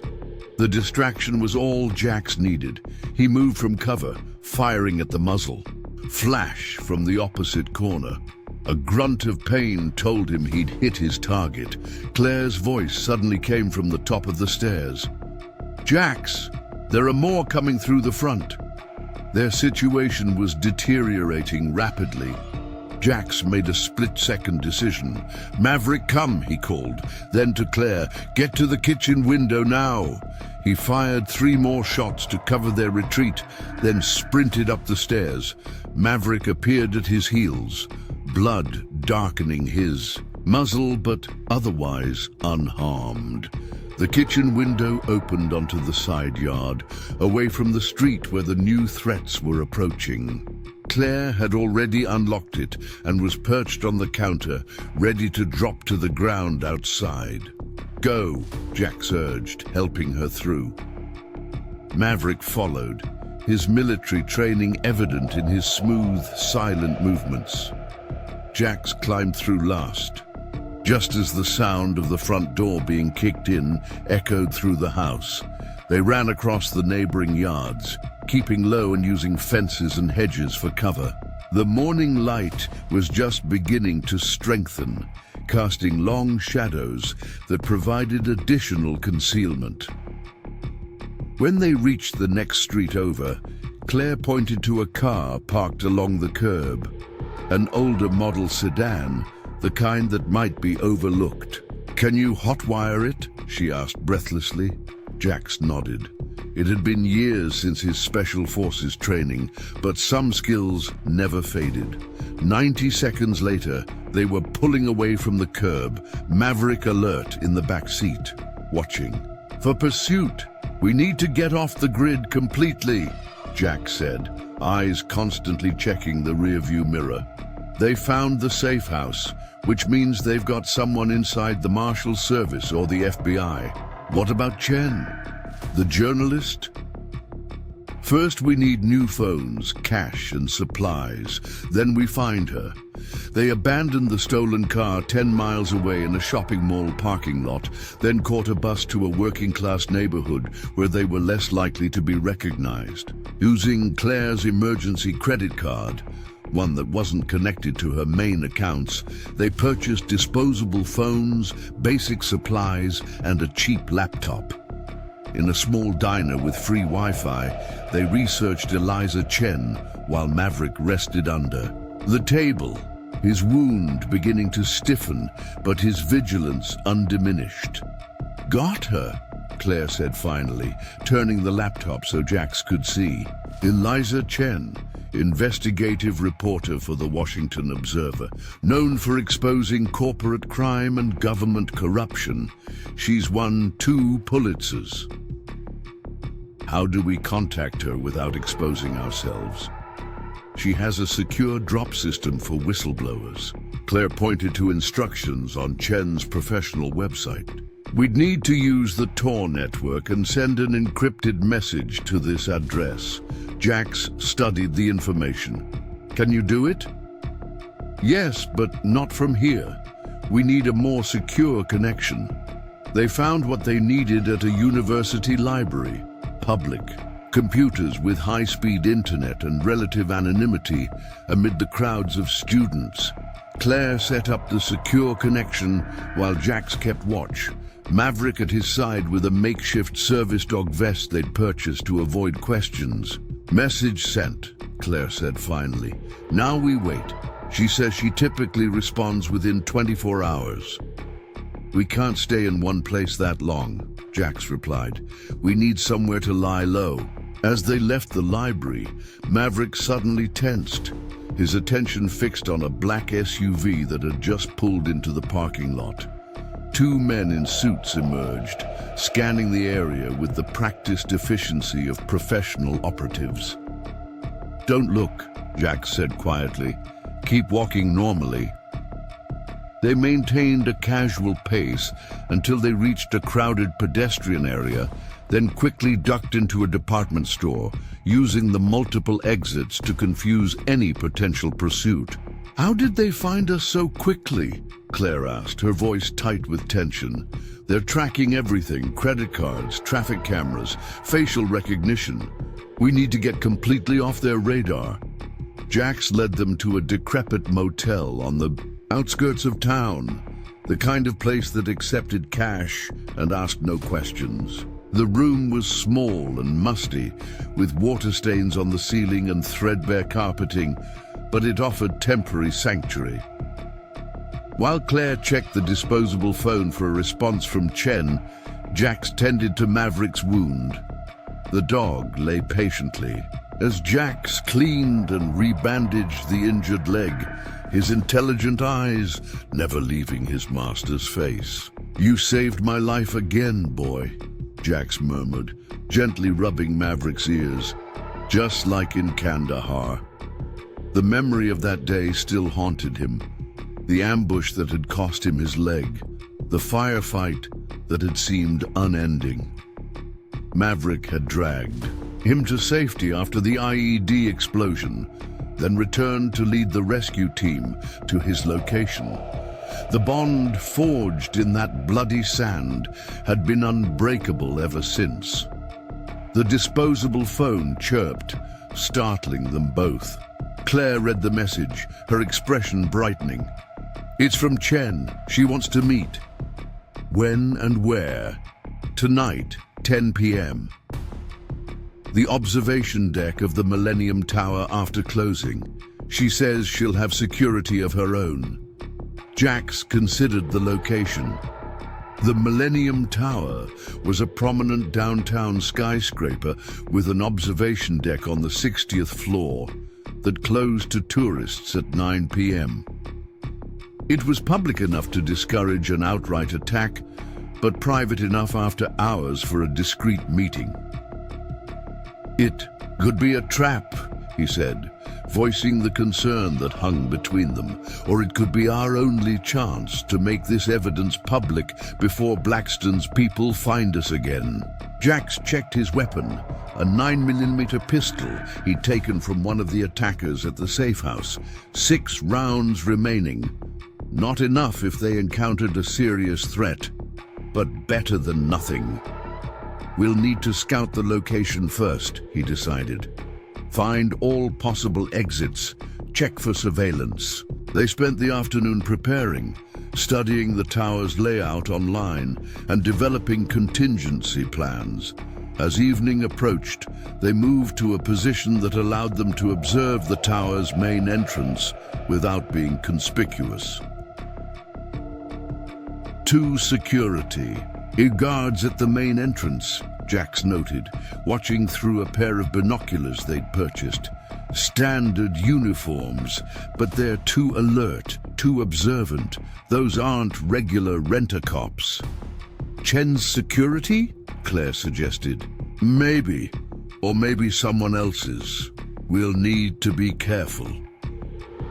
As darkness fell, they approached the tower from the service entrance, bypassing the main lobby. Claire had discovered that the building's service elevators required a key card, but the emergency stairwell could be accessed from the loading dock without one. 60 floors on foot? She asked, eyeing the stairwell door dubiously. Only way to be sure we're not walking into an ambush. Jax patted his leg. My prosthetic can handle it. Can you? Claire nodded grimly. Let's go. The climb was grueling, especially for Maverick with his injured leg, but the dog never faltered, keeping pace with Jax and Claire as they ascended floor after floor. When they finally reached the 60th level, they paused to catch their breath and check their surroundings. The observation deck was dimly lit after hours, floor-to-ceiling windows offering spectacular views of the city spread out below like a carpet of jewels. The space appeared empty, the usual daytime crowds of tourists long gone. Stay alert, Jax whispered, moving forward with his weapon ready. Maverick walked slightly ahead, his nose working to detect any hidden threats. A figure emerged from the shadows near the eastern windows, a woman in her early 40s with short black hair and sharp, intelligent eyes. She was alone, her hands visible and empty. Sergeant Reeves, she said quietly. I'm Eliza Chen. Thank you for coming. Jax kept his distance, weapon lowered, but ready. He studied Chen carefully, looking for any sign of deception. You came alone? Not exactly.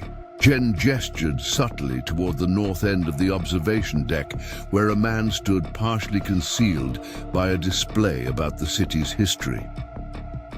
That's Michael, former Secret Service. He's here to make sure neither of us is walking into a trap. Maverick moved forward cautiously, sniffing the air around Chen. After a moment, he relaxed slightly, returning to Jax's side without signaling any threat. The dog's assessment carried weight. Maverick's instincts had proven more reliable than most human judgment. I read about your case, Chen continued, taking a step closer. The evidence that mysteriously appeared, the fast-track trial, the rushed execution schedule, classic frame-up, but I couldn't prove it at the time. And now? Claire asked, joining the conversation. Now I've been investigating Blackstone for over 2 years. Their operations go far beyond what the public knows, what even the current prosecution has uncovered. Chen's eyes narrowed. Victor Chambers is just the visible head of a much larger serpent. Jax reached into his pocket and withdrew the encrypted drive. General Mitchell said you'd know what to do with this. Chen's expression registered surprise at the mention of Mitchell's name. Howard Mitchell gave you this? He's been off the grid for months. Not far enough off, apparently. Blackstone's people found him the same time they found us. Jax handed over the drive. He said this contains evidence of them manufacturing conflicts to benefit private interests, names of officials involved. Chen accepted the drive with reverence, as if handling a sacred artifact. If this contains what I think, it does. It will bring down more than just Blackstone. We're talking about high-ranking military officials, members of Congress, perhaps even cabinet-level appointees. Which is why Mitchell didn't trust turning it over to the authorities, Claire added. Chen nodded.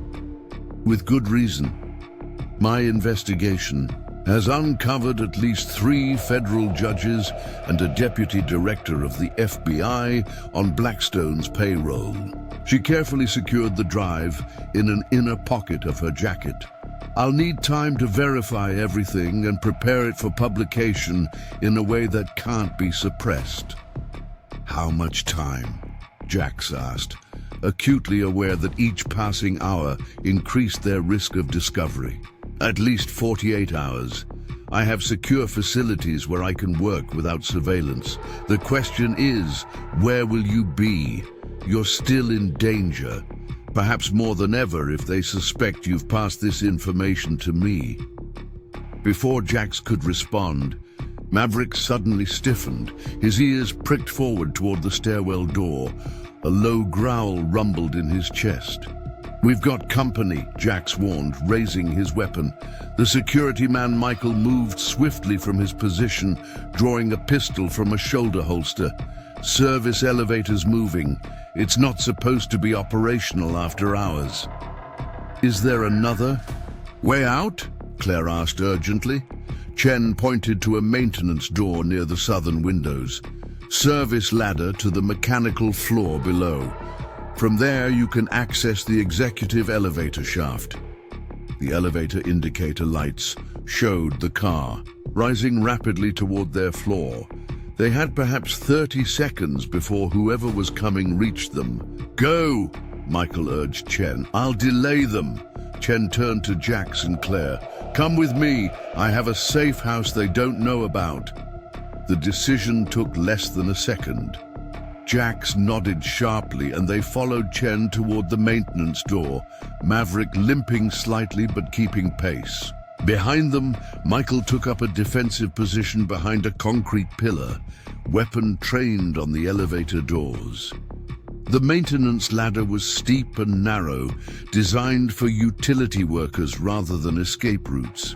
Maverick would struggle with his injury, but there was no time for hesitation. I'll carry him, Jack said, kneeling to help the dog onto his shoulders. Despite his size, Maverick remained perfectly still as Jack secured him, understanding the urgency of their situation with an almost human comprehension. They had just reached the mechanical floor when gunfire erupted above them. Short, controlled bursts followed by single shots. A firefight had broken out on the observation deck. Michael, Chen whispered, her face pale in the dim emergency lighting.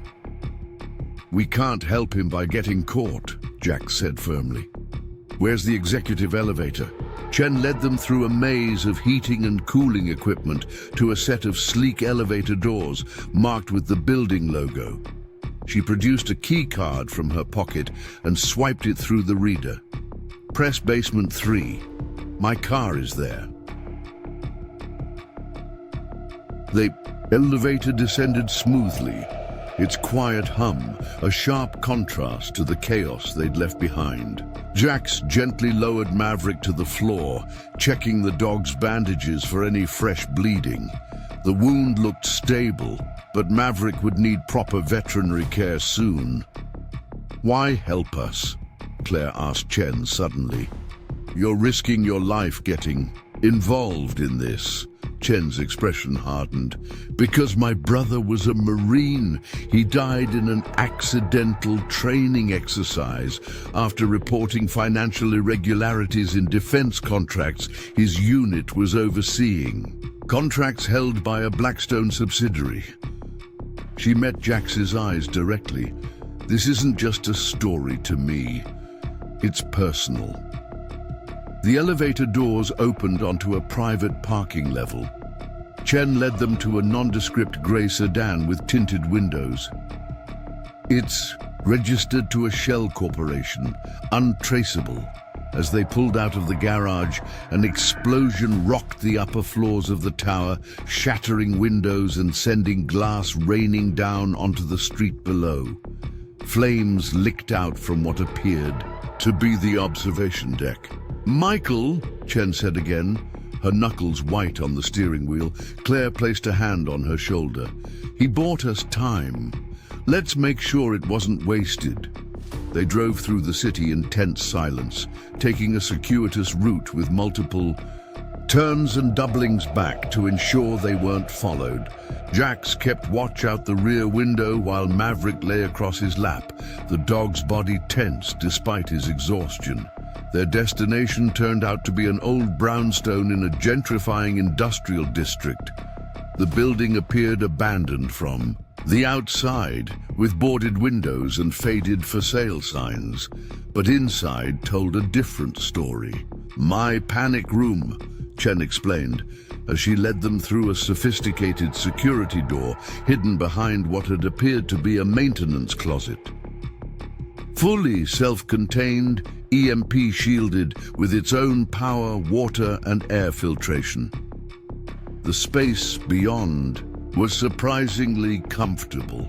A studio apartment with modern furnishings, extensive computer equipment, and what appeared to be a small medical area. "You were prepared for something like this," Jax observed. "In my line of work, paranoia is just good planning." Chen gestured toward the medical supplies. "There's a first aid kit for your dog. I'll see what I can do for him." While Chen examined the drive's contents on a specialized isolated computer system, Claire helped Jax properly clean and dress Maverick's wound. The dog remained stoic throughout. The procedure, only occasionally licking Jax's hand as if to reassure his master. "He saved my life again tonight," Jax said quietly, stroking Maverick's head. "3 times now."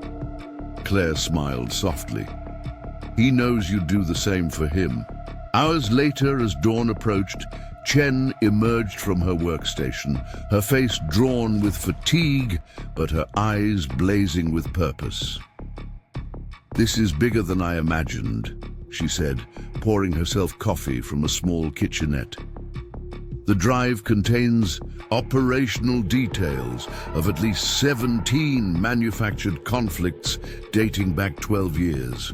Blackstone didn't just profit from war, they created the conditions for it." She sat heavily on a chair opposite Jax and Claire.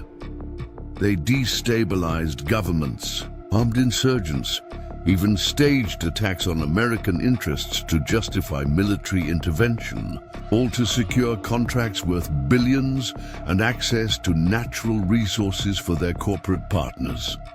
"And the names?" Claire prompted. 3 former generals currently serving on the boards of defense contractors, a federal judge who's dismissed, 7 cases against Blackstone's subsidiaries, a current assistant secretary of defense. Chen ran a hand through her hair. "And a deputy director of the U.S. Marshals Service." Jax straightened. "Which deputy director?" "Robert Langley, head of the Witness Security Division." The implications hit like a physical blow. "Marshal Davis reports directly to him. That's how they found us at the safe house." Chen nodded grimly.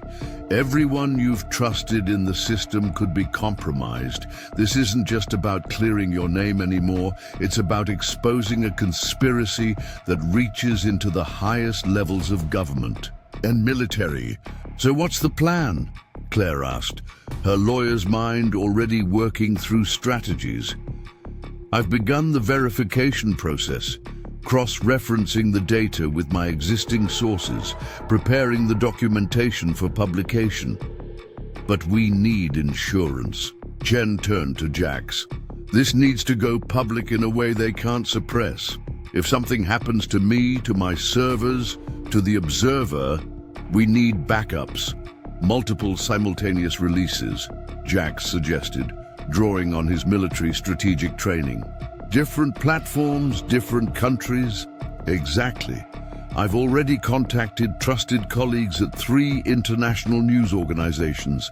They'll receive encrypted packages set to unlock automatically if I don't enter a verification code every 12 hours. Claire frowned. Won't they just target you to stop the release? They can try, but the system is designed so that any attempt to coerce me would only accelerate the timeline. The dead man's switch is biometric. If my vital signs show duress, it triggers immediate release. Jax studied Chen with new respect. The journalist had thought of contingencies that even his military training hadn't considered. "What about us?" he asked finally. "What's our role in this?" Chen leaned forward, her expression intense. "I need your testimony. The documents are powerful, but a first-hand account from someone they framed, a decorated war hero facing execution, that makes it personal for the public.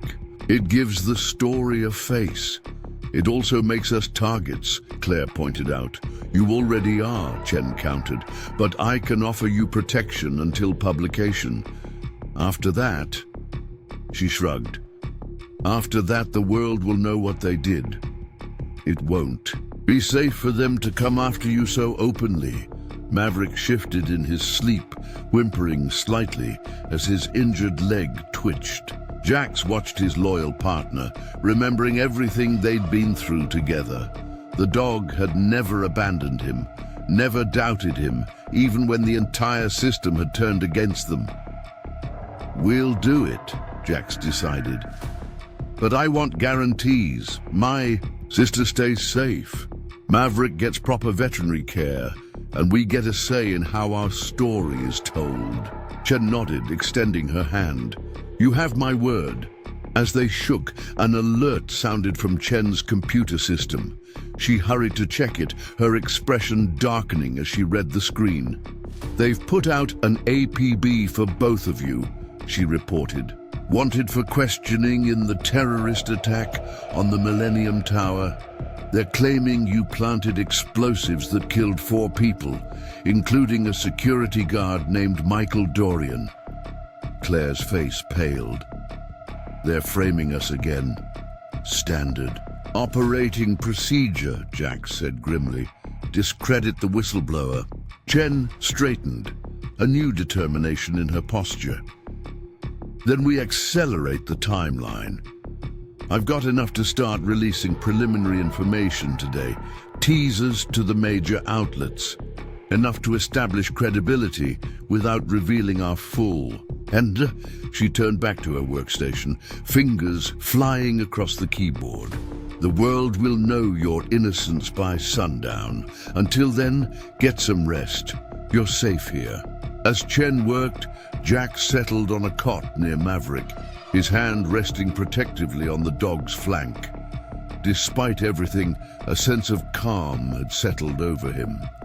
For the first time since his arrest, he could see a path forward, not just to freedom, but to justice. Beside him, Maverick's eyes opened briefly, meeting his with unwavering loyalty and trust. The bond between them, forged in combat and strengthened through unimaginable adversity, remained unbroken. "We're going to make it, boy," Jax whispered. "Just a little longer." The midday sun filtered through the specialized bulletproof windows of Chen's panic room, casting narrow beams across the polished concrete floor. Jax woke with a start, momentarily disoriented until Maverick's warm presence against his side grounded him. The dog's steady breathing reassured him that at least one thing in his chaotic world remained constant. "You're awake." Chen's voice came from her workstation, where multiple monitors displayed scrolling text and images.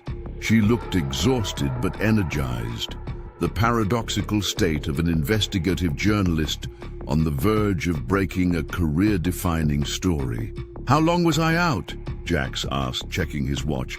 Nearly 6 hours had passed. Long enough. Your sister's still sleeping. Chen gestured toward Claire, curled up on a small sofa in the corner. She was up for hours helping me organize the evidence. Jax rose carefully to avoid disturbing Maverick, who only shifted slightly before settling back into sleep. The dog needed the rest. His injured leg would require time to heal. "Any progress?" he asked, accepting a cup of coffee from Chen. "More than progress, it's happening." Chen indicated one of her screens, where a news website displayed a bold headline: "Acclaimed journalist promises explosive evidence of corporate military conspiracy." Another screen showed a different outlet: questions raised about conviction of decorated veteran, new evidence emerging. "You've started the rollout," Jax observed. "Phase 1, limited information released to trusted outlets, enough to generate interest without revealing our sources or location." Chen sipped her own coffee. "By this evening, every major news organization will be begging for the full story.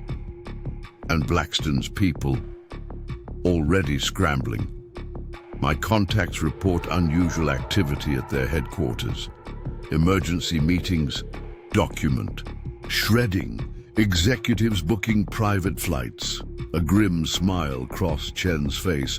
"They know something's coming, but not what or from where." Claire stirred and joined them, bleary-eyed but alert. "Have they responded to the APB yet?" Chen nodded. "My editor released a statement questioning the timing and suggesting that powerful forces might be attempting to silence legitimate whistleblowers.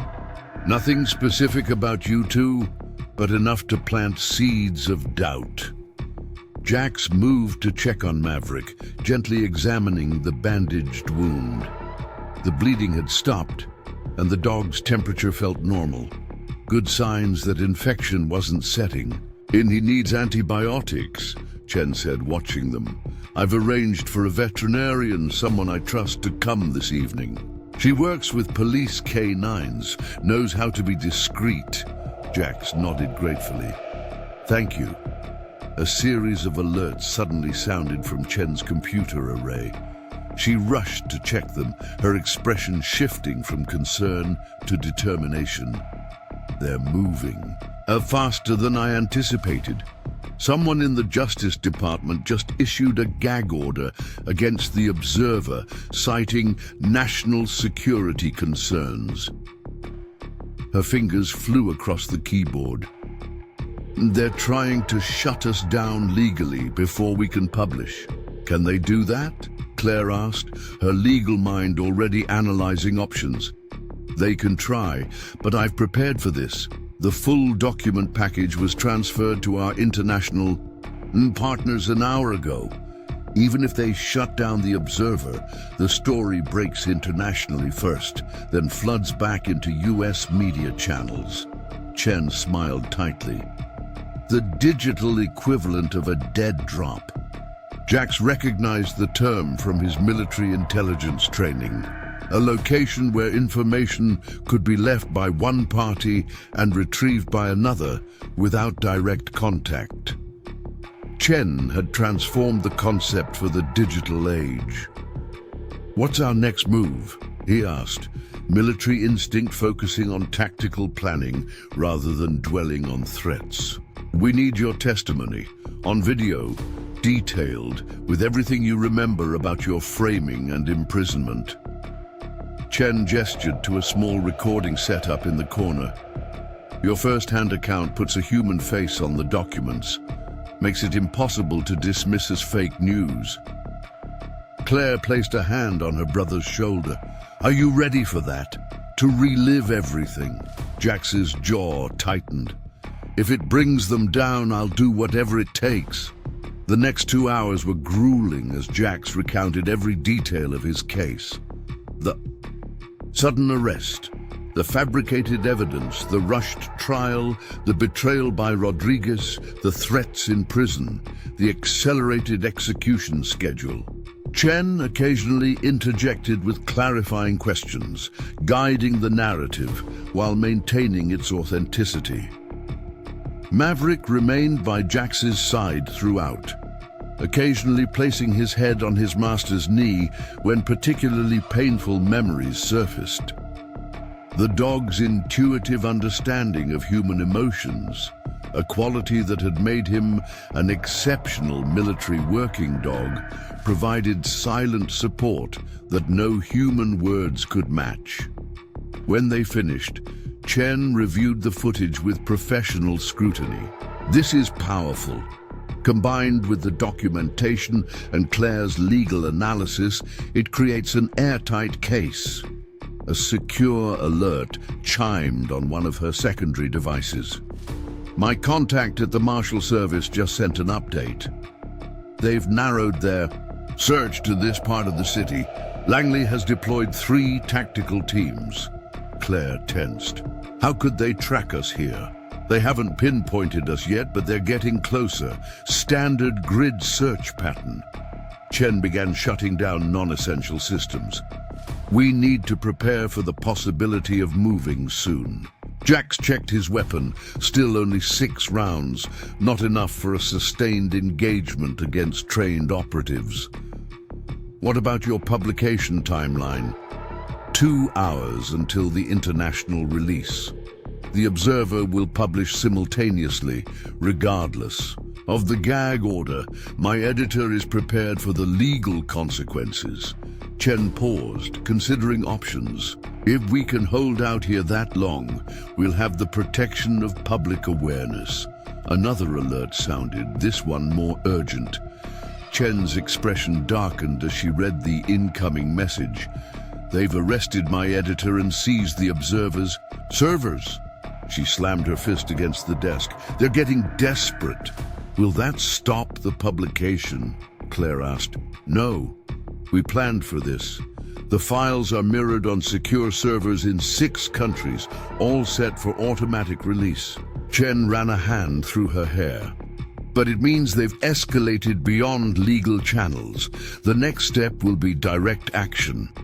As if confirming her assessment, Maverick suddenly stood, ears forward, body rigid with alertness. A low growl rumbled in his chest as he faced the panic room's entrance. What is it, boy? Jax whispered, immediately on guard. Chen checked her security monitors. Motion sensors triggered on the building's perimeter. Someone's approaching. She quickly entered commands on her main system, bringing up external camera feeds. The images showed 3 black SUVs parked a block away, and figures in tactical gear moving toward the brownstone. Tactical team, Jax confirmed, recognizing their movement patterns. At least 8 operatives, probably more in reserve. Claire looked to Chen. I thought you said this place was secure. It is, but nothing's impenetrable given enough time and resources. Chen activated additional security protocols, metal shutters, descending over the already reinforced doors. The panic room will buy us time, but we need an exit strategy. Jax studied the security feeds, assessing their options with the cold calculation of a combat veteran. How long until the story breaks? Just under 2 hours now. And is there a backup exit from this panic room? Chen moved to what appeared to be a utility closet, revealing a narrow passage beyond. Maintenance tunnel leads to the sewer system. Comes out 4 blocks from here. I had it installed when I built this place. Jax nodded. We wait as long as possible. Let the story break while they're focused on breaching this location. Then we use the tunnel. As he spoke, the first faint sounds of intrusion reached them. The careful, systematic entry of a professional, tactical team. No dramatic door breaking, just the quiet efficiency of operators who knew their business. They're inside the building, Chen confirmed, watching her monitors. Moving methodically, clearing rooms. Maverick stood at Jax's side, fully alert despite his injury, ready to protect his handler. The dog's unwavering loyalty in the face of danger reminded Jax of their time in Afghanistan, how Maverick had dragged him to safety after the IED explosion, refusing to leave despite the continuing danger. "They'll find the panic room soon," Jax said, formulating a plan. "We need to create a distraction when we move." Chen opened a cabinet, revealing an array of equipment that would have impressed a military quartermaster. "Will these help?" she asked, indicating smoke grenades, flashbangs, and other non-lethal devices. "You came prepared," Claire observed, with raised eyebrows. "Investigating corruption at this level teaches you to plan for worst-case scenarios." Chen checked her watch. 90 minutes until publication. "Think we can hold out?" A metallic clang reverberated through the space. The tactical team had found the hidden entrance to the panic room and was beginning their breach attempt. "They'll need at least 30 minutes to get through those doors," Chen estimated. "Maybe longer." Jax made his decision. "We hold for 1 hour. Let the hackers get everything ready for release. Then we create a diversion and exit through the tunnel. If we can evade capture for that final half hour, the story breaks and everything changes." The sounds of the breach attempt grew more determined, power tools now grinding against the reinforced door. Maverick moved restlessly between Jax and the entrance, his military training evident in his positioning and alertness. "I need to make one final data transfer," Chen said, returning to her workstation. "Insurance against anything happening to us during the escape." While she worked, Claire helped Jax prepare for their exit, packing essential supplies and checking Maverick's bandages to ensure he could manage the escape route. "You think this will really end it?" Claire asked quietly, concern etched in her features. "Even after the story breaks?" "Not end it," Jax replied honestly, "but change the dynamics. Once the public knows what Blackstone did, framing a war veteran for execution, corrupting government officials, manufacturing conflicts that killed American soldiers, they won't be able to operate in the shadows anymore." The breach attempt at the door suddenly paused, followed by muffled voices conferring outside. "They're changing tactics," Jax warned, recognizing the pattern from his military training. Moments later, Chen's monitors showed thermal readings increasing around the panic room's perimeter. "They're setting up shaped charges," she confirmed. "Trying to breach by force now." Jax checked their remaining time, 67 minutes until publication. They needed to adjust their timeline. "We move in 15 minutes, he decided. "They'll have the charges set by then, but probably won't detonate immediately. We'll use that window to deploy the smoke grenades and exit through the tunnel." Chen nodded, making final preparations on her systems. "I've set everything to automatic. Even if they seize these computers, they can't stop what's coming."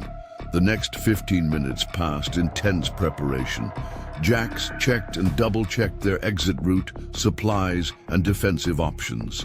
Maverick stayed close, sensing the impending action, his training keeping him calm despite the stress signals surrounding him. "It's time," Jax finally said. "Everyone ready?"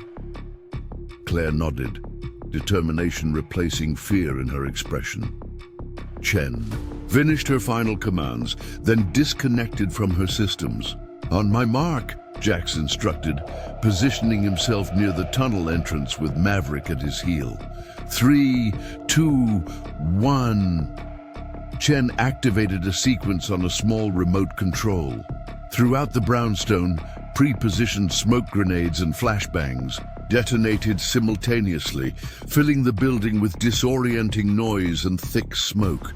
"Now!" Jax commanded, and they moved swiftly into the maintenance tunnel, Chen sealing the hidden entrance behind them. The narrow passage was dimly lit by emergency lighting, barely wide enough for them to move single file.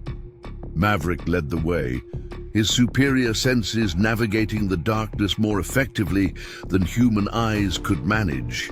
Behind them, they heard the muffled thump of the shaped charges detonating. The tactical team had breached the panic room, only to find it empty. There, escape had begun, but the most dangerous part of their journey still lay ahead. They had less than an hour until the truth would be revealed to the world, but first they had to survive long enough to see it happen. The sewer system's labyrinthine tunnels shielded them from pursuit long enough for Chen's story to break worldwide. When they finally emerged into daylight, they found a transformed landscape, every news channel broadcasting the explosive revelations, public outrage mounting, and congressional hearings already being scheduled. Victor Chambers was arrested, attempting to flee the country. Deputy Director Langley was taken into custody by FBI agents who hadn't been compromised. The tactical teams hunting them suddenly found themselves under investigation. 2 months later, Jack stood on the steps of the federal courthouse, Maverick at his side as the judge formally vacated his conviction and apologized on behalf of the justice system. The dog's injury had healed completely, though he now wore a special Medal of Valor presented by the Veterans Affairs Secretary. "What will you do now?" a reporter asked as Jax faced the assembled media. He looked down at Maverick, who sat alert and proud beside him. "We're going to help other veterans who've been wronged, because sometimes the system fails those who served it most faithfully." Claire joined them, now heading a special legal task force investigating similar cases of injustice against veterans. Jen stood nearby, her Pulitzer already assured, for exposing what became known as the Blackstone Conspiracy. As evening fell, Jax and Maverick walked along the beach, the dog running joyfully through the shallow waves, finally free to simply be a dog again. Jax watched his loyal partner with profound gratitude, knowing that without Maverick's extraordinary instincts and unwavering loyalty, he would have died an innocent man. Some heroes, he reflected, didn't wear medals, though Maverick certainly deserved his. Some heroes had 4 legs, a keen nose, and a heart that could recognize truth when all human systems had failed. If you were moved by Jax and Maverick's incredible journey to justice, don't forget to subscribe for more extraordinary true stories that remind us of the unbreakable bonds between humans and their animal companions.